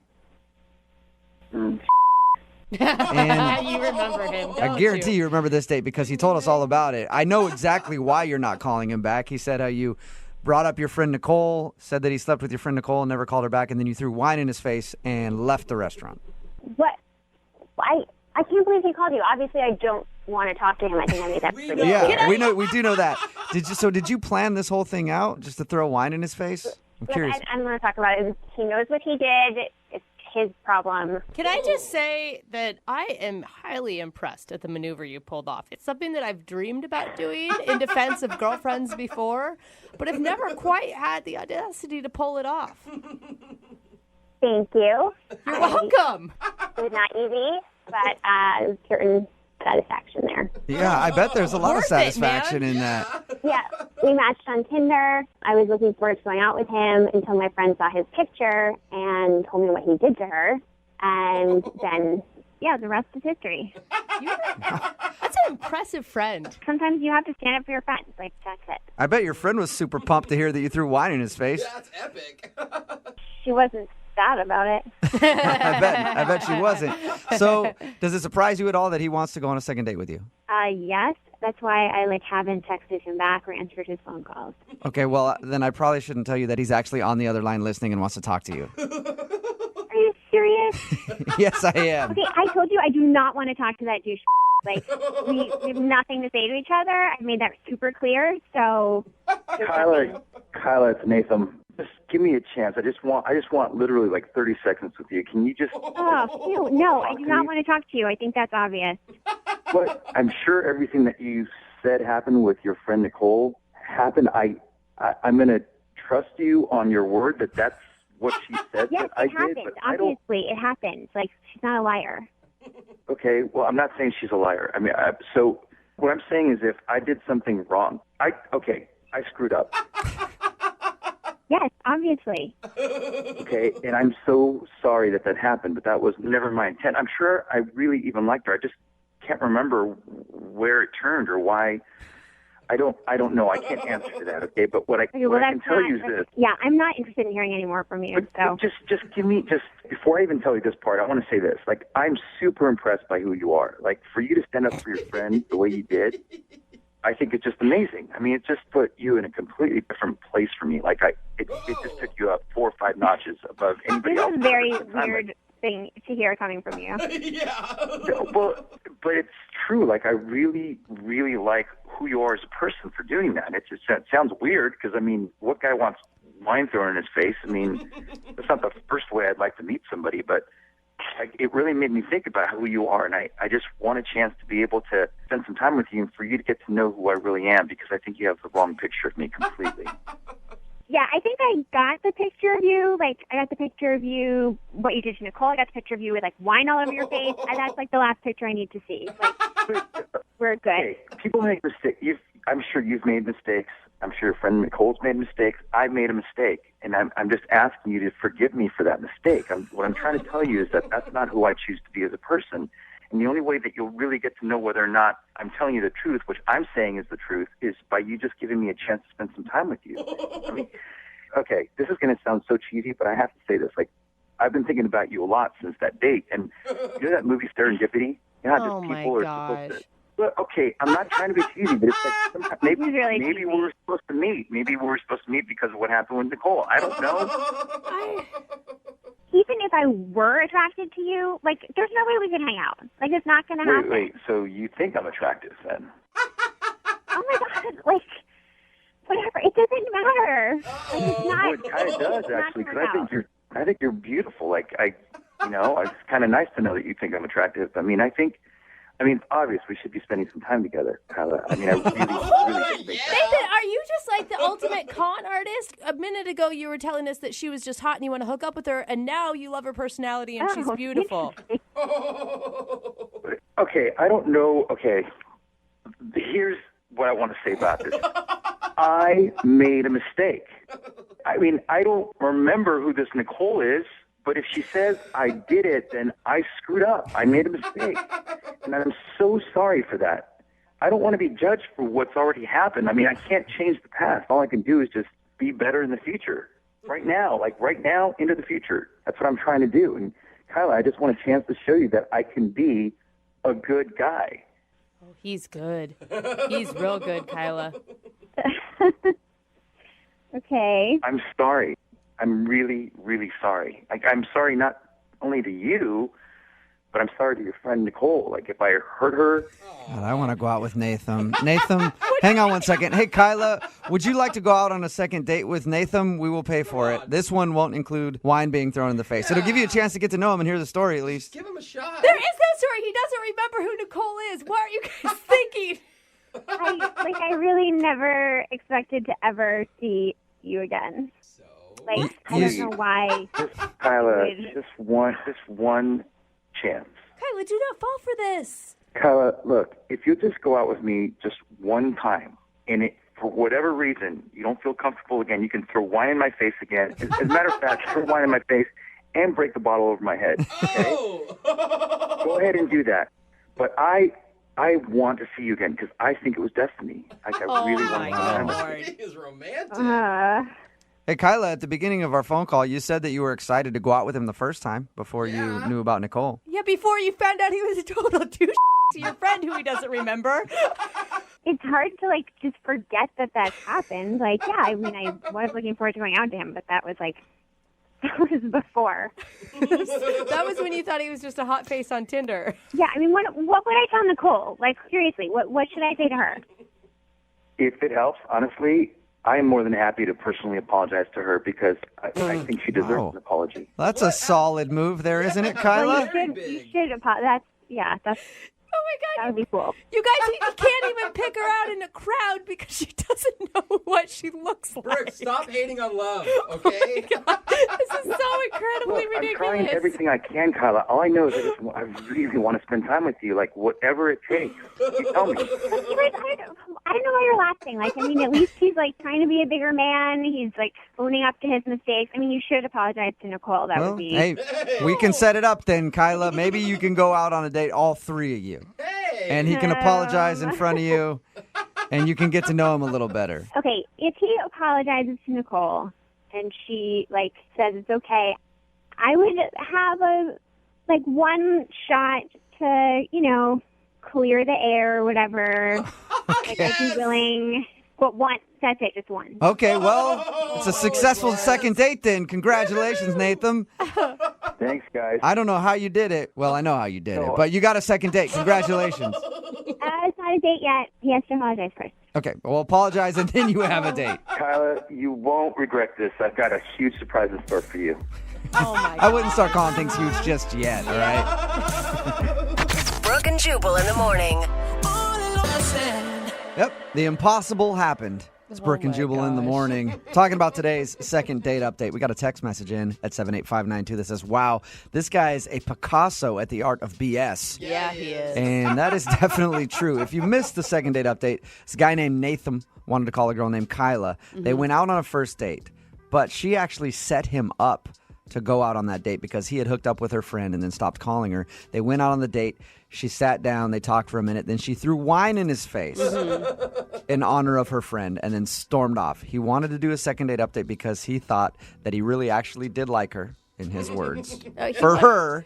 He says that he liked her for her, not just wanted to hook up with her, and wanted to try to get a second date regardless of how their first date went. And lo and behold, he was able to talk his way in to getting a second date with the girl who threw wine on his face because he hooked up with one of her friends. And the thing is, he doesn't remember the friend at all. And he said that he wanted to hook up with her for her, that he liked her for her after she was on the phone. When he was talking to just us, he was rating her on some scale of LA 5 or whatever and saying how hot she was. And that's all he had to say about her. A lot of texts in like this at 78592 says, I thought you guys were supposed to help the second date person out. Brooke is a hater. Because Brooke was like telling the girl not to go out with him. Listen, Brooke has a dark heart. And she does not enjoy love, and she does not want people to succeed in relationships.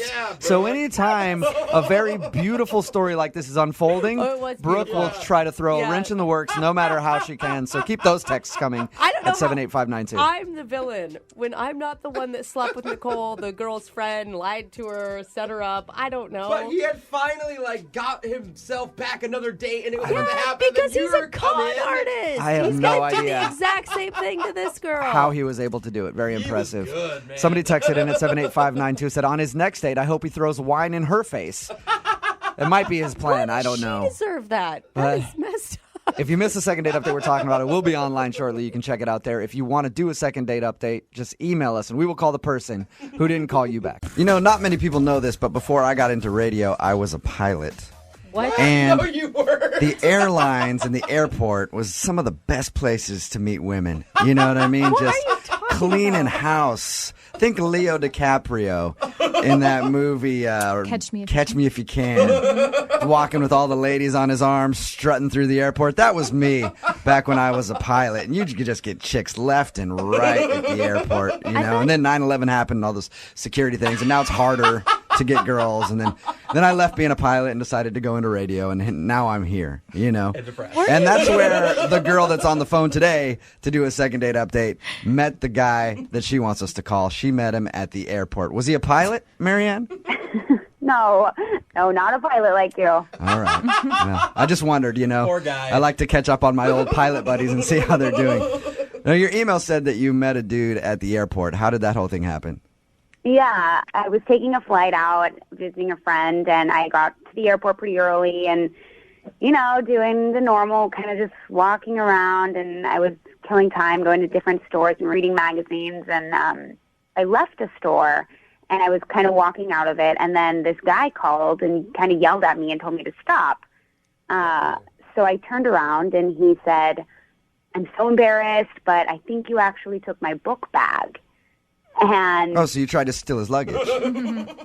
I mean, they looked pretty similar. Which, by the way, Marianne, is a great way to get somebody to talk to you. Nice move. Anytime I steal somebody's property, they always feel the need to say something to me. You know, I'm always thinking about it. So he ended up having my bag, and of course, he pulls out of my bag 50 Shades of Grey, the book. Oh, no. Embarrassing. Oh, do you mean before he gave it to you? Yeah, I guess that's how he was saying that he had the wrong bag, and I had the wrong bag. He went to check it and then found a copy of 50 Shades of Grey and there was like, I don't think I've been reading this. I think that chick took so my bag. Naturally, I mean, of course, you can imagine how embarrassed I was. Yeah. Of all books. Mm-hmm.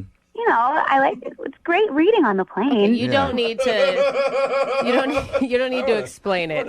Yeah. All right, you get it. At that point, he was like, I need to ask this chick on a date. So So I told him how embarrassed I was, and I said sorry and everything. And then that's when he kind of asked me if I had time to get a drink before the flight.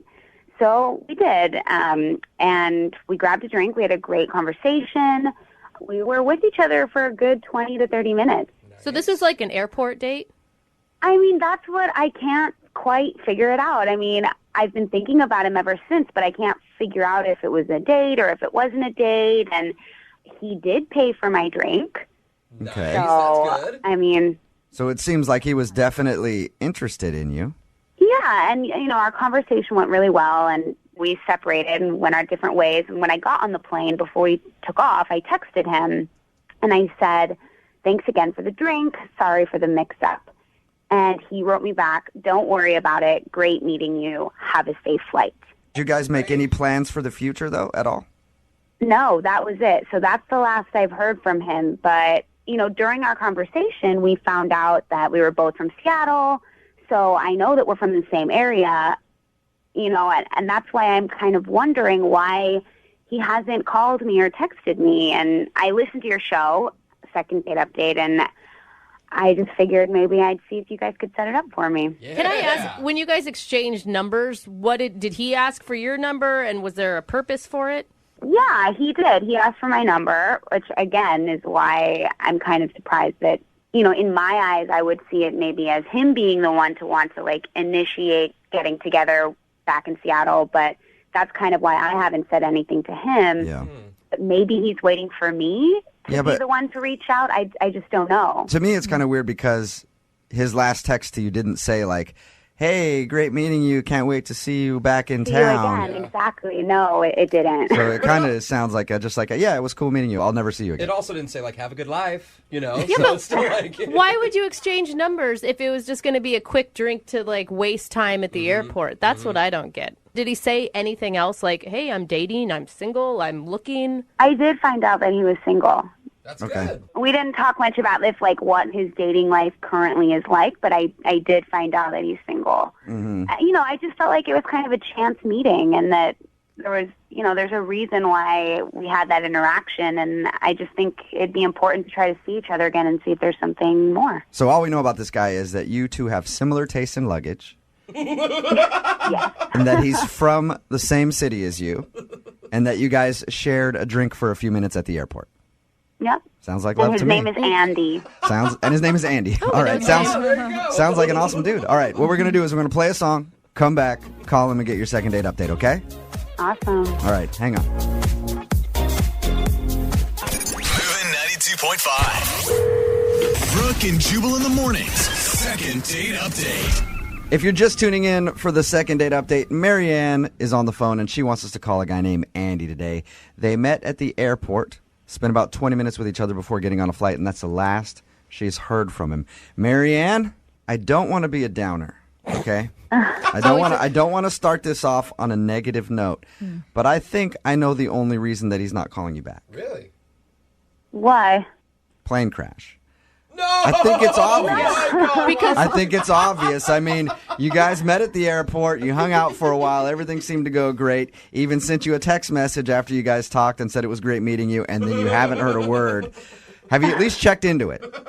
No. I mean, I haven't heard of any plane crashes anytime soon. All right. I mean, I get it. We're only really together for 20 minutes, and it is kind of taking a risk, I guess. But I don't know. I thought that we really had a spark or something, and we just had a great conversation. So it just kind of really was weird to me that he just wouldn't even contact me again. So I figured, why not try? I'm actually really interested to see if we can get him on the phone because we don't know much about this guy other than his name and that you guys met at the airport when you accidentally grabbed his bag and then had drinks for a few minutes. And that he could be fighting for his life somewhere since his plane went down. It's true. Okay. So I'm going to dial the phone number right now, see if we can get him on the phone and get your second date update. You ready? Yeah. Okay, hang on.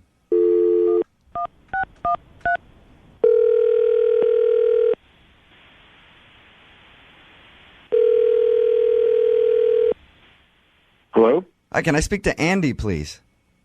This is Andy. Hey, Andy, how are you? This is Jubal from Brooke and Jubal in the Morning. From where?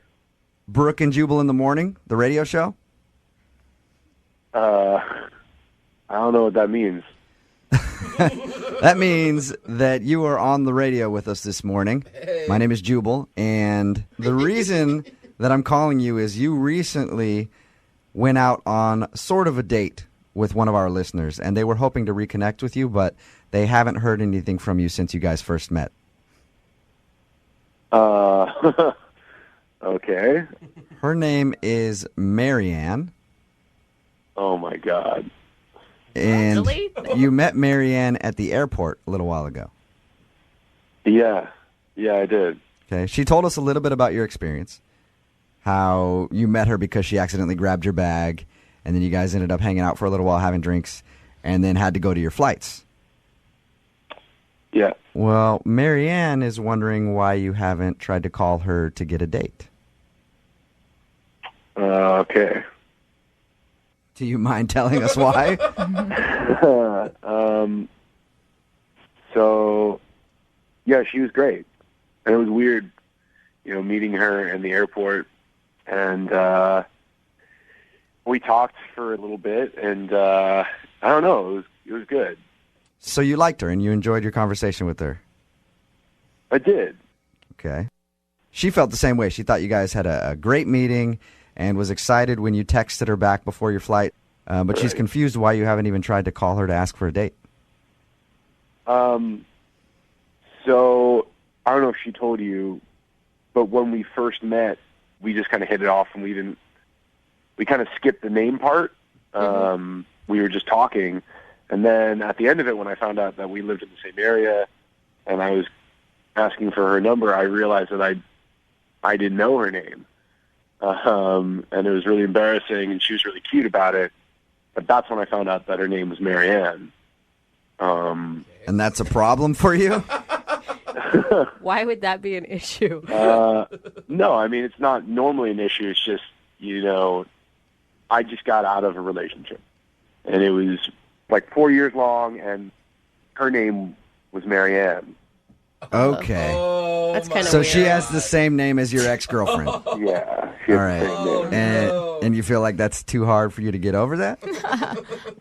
I mean, it's weird, but also, I don't know. It sounds stupid talking about it, but I don't know. I think I get where you're coming from, Andy. Yeah. If I just got out of a relationship and somebody had the same name as my ex-girl. Look, I once dated a girl named Debbie. My mom's name is Debbie. Oh, right? I could never do that. I actually thought it was funny, and that's why I kept dating her. But most of my friends were like, dude, that's weird. I wouldn't want to date some chick with my mom's name. So what bad time. I guess I get where you're coming from. It's that, and like, I don't want to tell my friends that I'm dating another Marianne, and I don't want to tell my mom that I'm dating another Marianne. Just bring up all those old If it's like a couple Mariannes removed, maybe that's different. But if it's like right after a Marianne, everybody that you meet is going to be like, "Oh, hey, how are things with Marianne?" Good. Which one are you talking about? Marianne 1 or Marianne 2? But couldn't you just shorten her name and call her Mary and then just solve all your problems? I didn't really think of that, but or just Marianne 2.0. There's all kinds of stuff you could do. So you liked her other than the fact that she's named after your ex-girlfriend? I didn't really know her for all that long. You know, we only just talked for those 20 minutes, but there was a spark. There was definitely some potential there. Don't you wish you could have a few more minutes just to talk to her to see how you really feel about her? That would be nice, yeah. Okay, well, cool, because she's actually on the other line listening. No way. Yes, she is. Hi, Andy. Hey. What's Sorry to do this to you. God, I had no idea. I mean, I wish you would have said something, I guess, and what a coincidence. Yeah, right? It was a little weird when I found out. So you were with the first Marianne for 4 years? Yeah. Why? And it was, what happened? I mean, again, it's kind of weird talking about it on the air. She cheated on me, so did not end well. Mariannes are notorious cheaters, aren't they? Marianne. Hey, that's not fair. How do you feel, though, Marianne? Like, okay, so Andy wasn't calling you back because your name kind of scared him off a little bit. How does that make you feel? I mean, I got to say, that's a first for me. Well, and if you think about it, he's never going to call you the wrong name, ever. Yeah, I mean, I guess it's kind of weird. I wouldn't want him to think of the other girl every time he said my name. I don't know, but Andy, I don't think that should be what's stopping you. It seems a little bit sad to just kind of throw away what could be a great opportunity just because of something that is out of my control in a way. I mean, it is a little weird, and you have to look at it from my perspective. If we did go on a date and something did come about it, then I'm dating someone who had the same name as the girl before, and therefore all my coworkers, all my friends, it certainly complicates things, if you understand what I'm saying. Well, I mean, I don't really quite understand what the problem is. It's not like we're getting married right now. We would just be going on one date. You wouldn't need to tell anyone. You don't need to tell your family or your coworkers, and I wouldn't tell anyone. And if it went any further, we would go from there. You can just keep it a secret until you maybe learn that you really, really like Marianne and you're willing to take the plunge and date her, and then you can tell people about her. Andy, would you like to go out on a second date with Marianne? I will pay for it. I don't know, man. It's just, it seems like a really good idea now, but I know that if things did kick off, it could just cause so many issues in the future. But look at it this way. You've already been on a lot of dates with Marianne before. This is just be like one more date with Marianne, and then you can decide if you want to continue that or not. Yeah, there is a lot of emotional baggage behind all of those dates with the other Marianne, though. You know what I mean? And, I mean, not to hinder your response here, but I can't imagine when your ex finds out about this. He is so not over me. I mean, that's what she's going to think. I'm sorry, Marianne. I don't mean to... Yeah, we're trying to help her out here. I know. I mean, guys, come on here. I don't know. Look, this is all a surprise to me. If it's going to be too hard for you, I don't want you to, I don't want to make you feel uncomfortable. I would never want that. you'd have to be able to get over it. So if you're not going to be able to, then I guess it's not worth it. Andy, let me ask you this. Is the Marianne that's on the phone right now hotter than the last Marianne? Oh, good question. Yes. Yeah, Then there's your answer. there you go. Because you bring the whole ex-girlfriend thing, it doesn't matter. You got a Marianne upgrade, son. Yeah, you could definitely spin it that way. So will you go out with the hotter Marianne? I'll give it a shot. Yeah, why not? Yes! All right. Congratulations, Marianne. You got your second date. Awesome. I mean, I won't let you down, and I'll even let you call me by my middle name if you want. What is your middle name? Elizabeth. He's like, oh, man, that was like 4 girlfriends ago. Congratulations, you guys. Brooke and Jubal. When you get emails in like this for a second date update, you can't help but respond. It says, Jubal, I met the love of my life. No. I can't let her walk away. I will always regret it. Please help me if it's the last thing you do. What? And, I'm a man of the people. One of the top 5 celebrities in Seattle. I still don't have a sandwich named after me. That'd be nice. But I will help Andrew out, who sent that email. What's up, Andrew? Hey, how's it going, guys? It's a little dramatic, I know, but I mean, when you meet the love of your life, it just weighs heavily on you. Okay, slow the fun truck down, Andrew.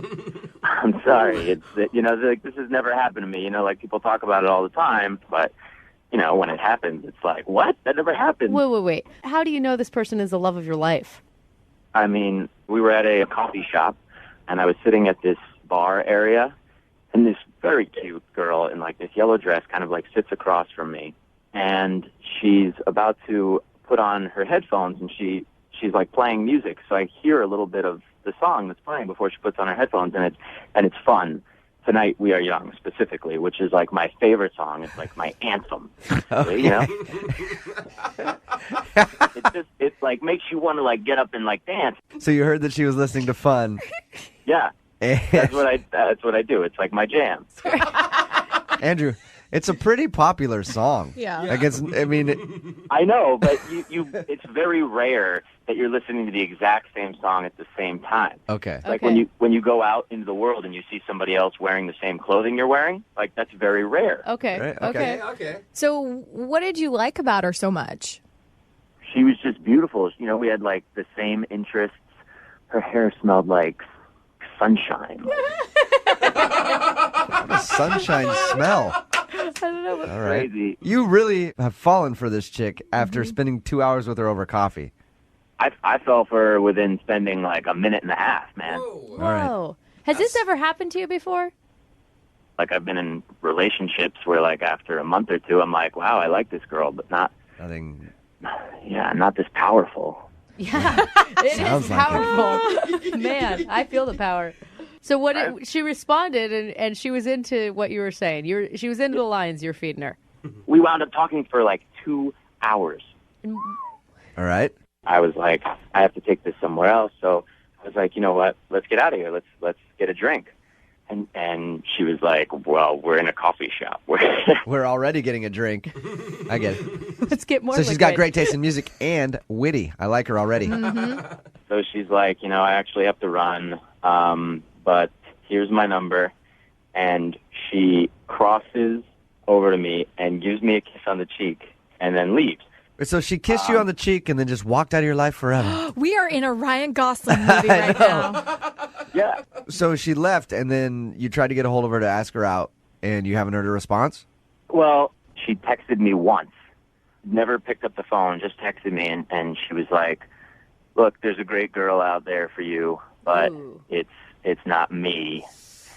So you know that she's not into you then by that text, and you still want to call her? What's the problem? I mean, who talks to somebody for 2 hours, I really believe that we have a future together, I see it. I see it in my head. Andrew, did you tell her any of this?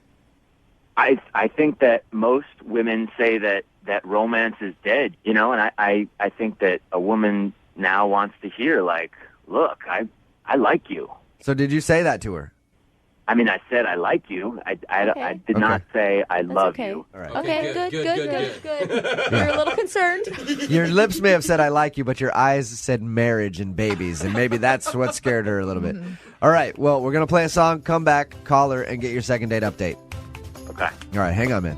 Moving 92.5. Brooke and Jubal in the mornings. Second date update. All right, Andrew's on the phone with us. He met a girl named Beth at a coffee shop. She was listening to the same song as he was on her headphones, and he knew it was love at first sight. He even said that her hair smelled like sunshine. Come on, that's kind of cool. That's sweet. Now, gosh. if people missed the first part of the second date update, at the end of your little exchange with her, which lasted about 2 hours, she kissed you on the cheek, gave you her phone number, and then left. And all you got from her was a text message saying you can find another girl. Yeah. Brooke seems to think that maybe she has a boyfriend. Lydia thinks that maybe she was just being nice and hanging out with you for a little while. You ready to give her a call and see what's up? Yeah, let's do this. Yeah. Oh my gosh. If we can even get her on the phone. Have you practiced your speech? Because I know you've been thinking about this, about how to win her heart. No, you just speak from the heart. Okay, because I love love. I'm just a little concerned there's more like spontaneous combustion instead of like a long glowing flame. I will give you a tip, Andrew. If you're going to say your hair smells like something, make it something that actually has a scent. Oh, I think sunshine Like smells sunshine. like Never something. smelled sunshine then. Yeah. Okay. Never been like, that smells like sun ray. Yeah. Never said that. I didn't know sunshine had a smell, day. but apparently I'm the one that's weird here. Duh. All right. We're going to call her right now. I'll let you know when to talk to her once I get the answer out of her, okay? Okay, thank you. All right, hang on.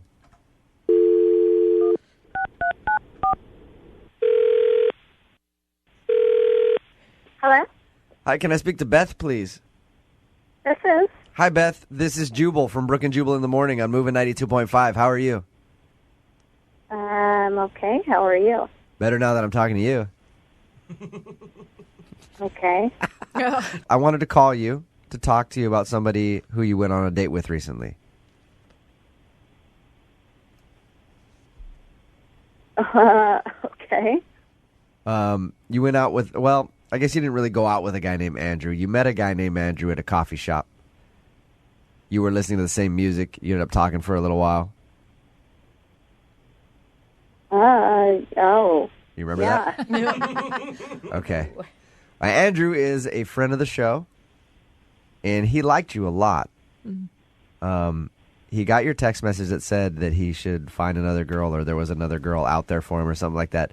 But he's very interested in going out with you again.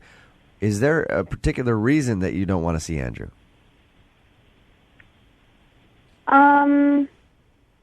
I mean, I kind of just said what I wanted to say in that text message, actually. Okay, but usually those things are kind of loaded. Like there's a reason. He said that when you left after you met him, you kissed him on the cheek and gave him your phone number. To me, as a guy, I'd be like, oh yeah, this girl wants to go out again. To be honest, like, I really liked hanging out with him, but I'm moving. You're leaving? Yeah, I'm actually moving to Australia in about 2 weeks. Oh, wow. Cool. Yeah, sweet. Can we go? Good for you. That's awesome. That you didn't tell him that in your 2-hour conversation? No, I mean, it's kind of wrapped up in, like, I just am trying to kind of start over, and I'm honestly, like, I just got out of another relationship. I got divorced recently, and I didn't really want to talk about that with him. Are you, like, embarrassed to tell him that you're moving, or what? How are you feeling about that? I don't want to come off, like, egotistical, but, like, I could kind of tell how he felt about me, and I really liked hanging out with him, but I could tell, like, if I hung out with him more or, like, went on another date with him, it would be even worse for him when I did leave. But, Hey, Beth? yeah? At this point, I should tell you that Andrew is actually on the other line and heard everything that you just said. What? Say hi, Andrew. This is embarrassing. I emailed these guys to try and call you because I just wanted to tell you that I had a really great time with you. Okay. Yeah, I mean, that's flattering that you would, like, go to the trouble of doing that. I didn't know about Australia. I really think that if I let you leave, that I'll be losing somebody who I could possibly see myself spending my future with. Oh. Whoa. I mean, I don't know really what to say to that. Like, I'm not gonna I can't stay. I'm like going. It's not. Of course. Like it's already all kind of planned out. I'm not going to stay in Seattle. Of course. No. Of course. But I mean, you have 2 weeks. That's practically a lifetime. I think it would end up being harder if we saw each other again. And if it was harder, wouldn't that be a good thing? If it was harder to leave? Wow, Beth, no, I don't think. No, I mean, I don't want it to be. Also for you. I think I know the real issue here, Beth. Oh, wisdom from Jubal Yep. Flag. You're moving to Australia in 2 weeks, and all you can think about is accents. Hot And hot dudes with accents. We get it. Congrats. I can provide action as well. Yeah, that's right, Andrew. Wait, Beth, sometimes the timing is not right, but you have to make the time. wait, Andrew, can we hear you do an Australian accent? Good day, mate. Yeah, he's pretty There you good, go. huh? I don't know about sexy, but it was there. Now try asking her out in your accent. You want to go for a spin on the dance floor? Oh, you're awesome at it. Nice. Want to take a spin in the bed? That's too much. I want to hear you. I mean, it makes it tempting, but Beth, I have a feeling if you don't say yes to him, he will follow you to Australia. Yeah, seriously. And just show up one day. I'm not throwing myself at you. I totally understand that I come on strong and that I feel like I became a better person when I met you. Like I just was happy. Just one date. We will pay for it if you'll go out with Andrew again, Beth. Come on. He can't even stalk you. You'll be in Australia. Either that, hey, Beth, if you don't go out with him again, I'm going to buy him a plane ticket to Australia. Oh, God. How about that? I mean, I feel horrible, but I just no, I don't. I can't do it. If the divorce is stopping you, I've been in horrible relationships before too, but that's what made this meeting so amazing. Is that your smile like lit up my face. Aww. I'm not. I don't think I'm going to change my mind. All right. I think, Beth, you won't go out with him again, but I think Brooke's about to leave her husband for him. No, I'm so, just saying. Brooke and Jubal in the morning.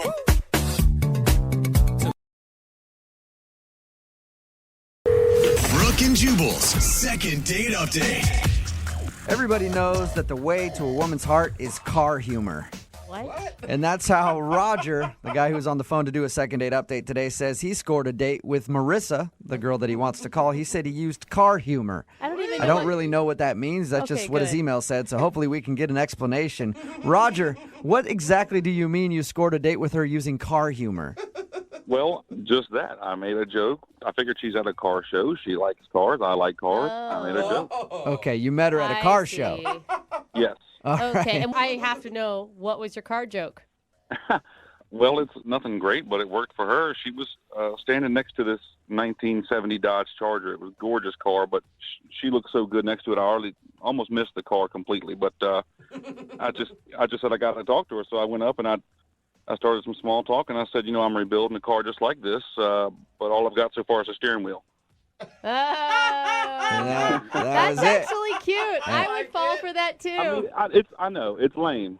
It's lame, but good. But apparently it worked, right? You guys went out. It worked. Okay. Exactly. We started talking. Yeah. You sound charming enough to pull it off. Well, I don't look it. It would have worked better on the phone. So is the date that you want to talk about at the car show, or did you guys end up actually going out?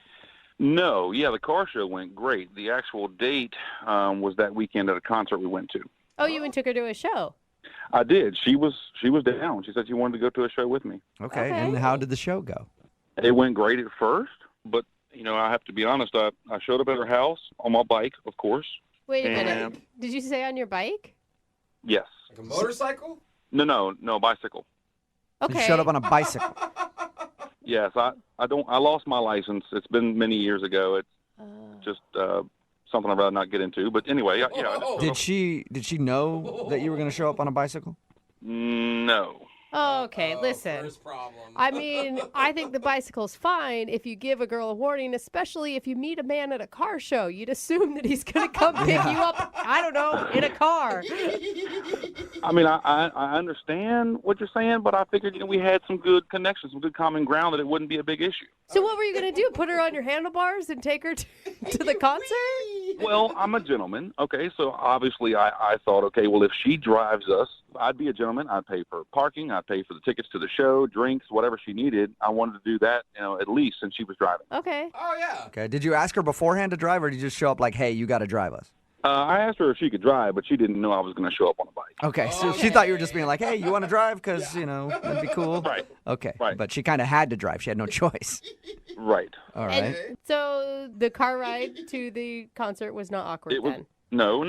Like I said, it was more humor and more common ground. It was kind of everything that you think about when you think about, hey, I just met this person and we're together going to a concert. This should be a good time. It was perfect. Okay, so she didn't seem bothered by the fact that you showed up on a No, bike. not at all. That's cool, actually. Sounds like a cool chick. Yeah. Well, that's what I thought, yeah. And so how was the show? Well, now we come to the crux of it. It was going good at first, and I was really digging the music. She seemed to do that as well. And then she kind of said she had to go to the bathroom, and so I just kind of found, someone to talk to. And a few minutes go by, nothing. Didn't see her, so I kind of checked around, didn't see her. So I guess it was 10, 15 minutes. I'm not sure exactly how long, but I finally got a text from her that said, she didn't feel good and that she went home. Oh. And, of course, my gut reaction was, okay, I understand, but I have no ride home. Yeah, I was going to say, how did you get home from the concert? My bike is at her house. Yeah. I mean, so how'd you get home? I took the bus. I had to take the bus. What did you say to her? What did you text back? Well, at this point, I'm still assuming she's fallen sick. I don't want to offend her. I'm kind of offended myself that she didn't offer to at least ride me home. So I didn't say much. I didn't want to. I still thought I had a chance. Maybe she just felt sick. So anyway, I took a bus, got my bike, and I let her be. Oh, you didn't knock on the door or anything when you No. got... I let her be. I didn't know. I didn't know how sick she was. Okay. Have you let her be since the date, or have you tried to call her a few times? No. I made some text message advances, if you will. I made some more car humor that seemed to work the first time. I figured it would work again. God, you have a big library of car jokes at your disposal. I do. I pride myself on that, yeah. So have you heard anything from her at all? Nothing. Not a zilch. Okay, so she basically ditched you in the middle of your date at the concert and has not talked to you since. And there was no signs that she was having a bad time with you or that she was trying to escape for some reason? Not at all. No, not at all. Are you mad at all?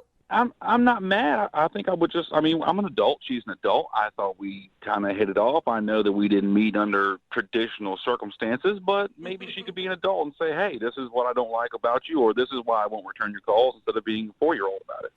All right. Well, we'll play a song, come back, and find out if she can be an adult and tell us what happened on your date, okay? All right. All right. We'll get your second date update right after this. Thank you. Moving 92.5. Brooke and Jubal in the mornings. Second date update. Hey, Roger. Hey. Hey, before we make the phone call for your second date update, I wanted to first congratulate you on being the first person to do a second date update that has ever showed up for their first date on a bike. I was just thinking about it.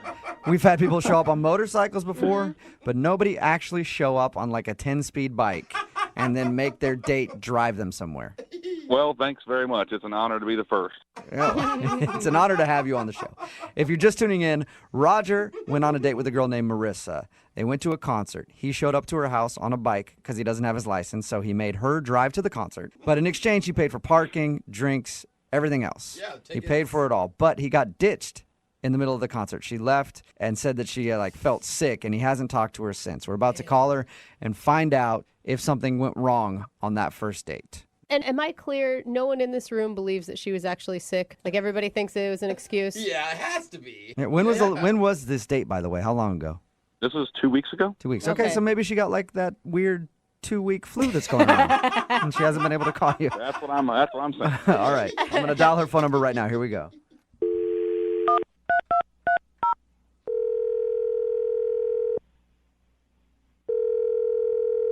Hello? Hi, is this Marissa?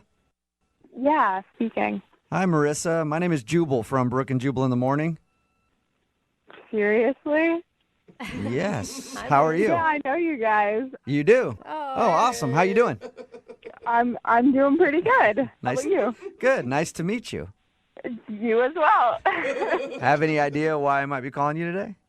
Well, I guess there's probably a lot of reasons you could be calling. Well, I'm calling you today because somebody emailed us for a second date update.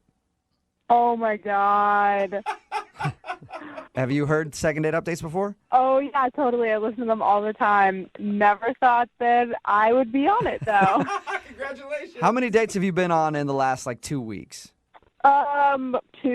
2, okay. And of those 2, was one of them named Roger? Yes. All right. Well, Roger would be the one that emailed us for a second date update. Yep, I bet he did. Oh, really? He told us that you ditched him well, he said that you said you got sick, but we're all assuming that you ditched him in the middle of a concert.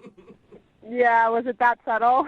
Dude, that's not cool. You were his ride, man. You can't just leave somebody stranded. Yeah. I know, I'm usually a good person, but, this was bad, you guys. I don't know what he told you, but I would love to tell you the true story. Okay, so tell us what happened. So, I don't know if he told you this, but we met at a car show. So, I'm pretty surprised when he shows up to my door on a bicycle. He actually told us that. Yeah. He said that he showed up on a bike and asked you to drive to the concert. Oh, okay, he told you that. What else did he tell you? He told us that, and he told us that you guys went to a concert, and then that you ditched him, pretty soon after you got there. So he didn't tell you anything about the car ride to the concert? No, nothing. Are you serious? He didn't say anything about the car ride and what he told me? No, he didn't. He actually said that you guys had a nice conversation on the way there. Well, we have very different definitions of a nice conversation. So what happened in the car then? So we're in the car and we're driving, and he was talking about how expensive drinks at the concert were. So he wanted to stop at a liquor store on the way and pick up a 6-pack and have me smuggle it in my purse into the concert. And you weren't down with that? No, I said no. I didn't want to get caught and kicked out of the concert. Yeah. And beyond that, when I told him no, he called me a wet blanket. You do sound a little straight-laced when you're so adamant against smuggling beer in. Well, you just meet someone, and let's be honest, it was not a small venue. I've been there before. They check purses. I knew it wasn't going to work. What's the point? So he insulted you after geez, just trying to save some money on beer, you wet blanket. Yeah, totally. But it's almost I'm driving. I'm trying to go with the flow of the night. We're going to go to a concert, and it's cool. So I'm trying to, be open and brush it off a little bit. Yeah. But then we get into the concert, and, it's about 15 minutes into the show. Things haven't really built up yet. And he tries to pick me up and crowd surf me, hand me off to another person. What? Yeah. No one else is doing this yet. I just met this guy. He doesn't know me. It's not like I was do it, Help me. I'm trying to picture this. So he just got behind you and tried to lift you up? And then hand you off? Yeah, I was like, what are you doing? I freaked out. Who crowd surfs anymore anyway? I don't know. Is crowd surfing still a thing? I think so. So at that point, I was a little annoyed, but I was, trying to let it go. And then the final straw comes, right? Uh-oh. So he tries to get me to flash the band. No! What? Yeah. No way! Did you say to flash them? Yeah. What did he say to you? He was like, hey, show the band your Are you serious? Why? He kept telling me it would be hilarious if I showed the band my boobs. I was like, yeah, okay, I'm gonna fall for that one. Thanks, buddy. Is that when you left? Yes. I said I had to go to the bathroom, and I just went straight for the exit. I thought about, calling a friend, getting a second opinion, but no, I was just out of there. Oh, my gosh. He sounded so charming and lovable when we talked to him. Yeah. I'm, shocked by this information. Yeah, he sounded that way at the car show to me, too, but, Dr. Jekyll, Mr. Hyde, man. Show me your boobs! You know that he's actually on the other line listening to this conversation and wants to talk to you? Oh, yeah, I know. Okay, you do know the second date updates. Roger? Yeah, hey. Hey, man. Marissa, really? Did it take this to discuss it with you? Let's go over this. So what was the first turn off for you? I mean, icicle and me driving. Oh my gosh. okay, all right. So I have a troubled past. Like, I feel like you were a grown up, you were an adult. Maybe you understand. You know, hey, I'm moving on. Wait, you're I don't want to talk about it. You're talking about adulthood when you're the one that's telling her to show the band her boobs? Okay, Good well, point. on that particular note, I thought it would be cool that if she showed the band her boobs, then we could maybe get like a backstage pass. I would really impress Marissa. It would bring us Okay, but that's not impressing me if I'm the one doing the work. It's the same thing as, like, smuggling the It's a six-pack in. collective- Okay, it's a you date, paid Marissa. It's a $8 collective for effort. beer, but I have to put my life on the line for going into the show or not? It's not putting your life on the line. It's having a little fun, Marissa. You need to lighten up a little bit, live a little bit. I mean, you smuggling beer. Everybody smuggles beer. Put it in your purse, your socks. I don't care, your hoodie. Okay, maybe that was an overstatement, but come on, man. You've never been to that venue before? They were checking everything. It was just a stupid idea. Marissa, do you even hear what you're saying? You're talking like somebody who doesn't know how to experience life to the fullest. I mean, you're going to stay there Okay, if you don't lighten up. Maybe your definition of living life to the fullest and mine are a little bit different. And why wouldn't you be? You have socks. You could smuggle beer yourself. Why does she have to do it? She's a gorgeous female. She can get away with a lot more than I can. Oh, my God. Okay, thank you for the compliment. I appreciate that. But, like, beer aside, there were so many other things wrong with the date. Marissa, I just feel like if you loosen up, live a little bit, have a little fun, we could have another date and we could have a good time. I just feel like you were too tight-laced. It's her Now fault. it's her fault, yeah. It's her fault. was God, sticking away. show him some nipple, Marissa. What's your problem? Objectify Exactly. yourself a little Thank bit for some backstage passes. Amen. I was being sarcastic. Listen, if I'm really that boring, why do you want to go out on a date with me again? Because you're at a car show. Most girls don't go to car shows. So, boom, right there, you're my material. Oh, my God. Yeah, and I thought you were my material, too, but you don't even own a car. But he's got Okay, car ouch. jokes for days. I have a car, Marissa. It's a nice car. I just can't drive it, okay? Well, Marissa, would you like to go out with Roger again? We will pay for a second date. Pay for the Uber. No, I'm not up to being told how boring I am for another date. It's probably a good call. Marissa, if you had done the things I told you to, you would have had the time of your life. It wouldn't have been boring at all. Sorry, my definition of fun just isn't crowd surfing and showing my boobs to strangers. Yeah, you know what? You So do sound a weird. little boring, Marissa, I got to say. Wow. Yeah. Sorry, Roger. No second date, man. Come on. Marissa, thank you for listening and thank you for telling us what happened on your date. I appreciate it. Oh, my pleasure. Sounds like it. Roger, good luck in the future. I'm sure you'll be able to find a nice lady who will let you show her boobs to strangers. Exactly. That's what we need more of in this country. Oh, my God. Yeah, what else is Support boobs you good 100%. Brooke and Jubal in the morning. Text in at 78592 says, I'll go out with Roger. I have a 6-pack of beer in my purse right now, and I'll flash anybody. Sounds like there's somebody out there for everyone. Talking about today's there is. second date update. If you missed it, this dude, Roger, wanted to call Marissa. They went to a concert together, and she actually ditched him because he called her a wet blanket because she wouldn't sneak a 6-pack of beer into the concert inside her purse. Then he tried to pick her up and make her crowd surf. She wasn't into that. And then the final straw was when he told her to flash the band because he thought it would be funny, and then she just left. Yeah. And when we got her on the phone, they talked about it, and he still thought that she was being way too uptight. Wow. And God. she just did not want to go out with Roger again. And he just sounds like a guy that never stops. Yeah, he sounds Like, annoying. Yeah. Oh. Remember, if you want to do a second date update, just email the show, and we will call the person who didn't call you back.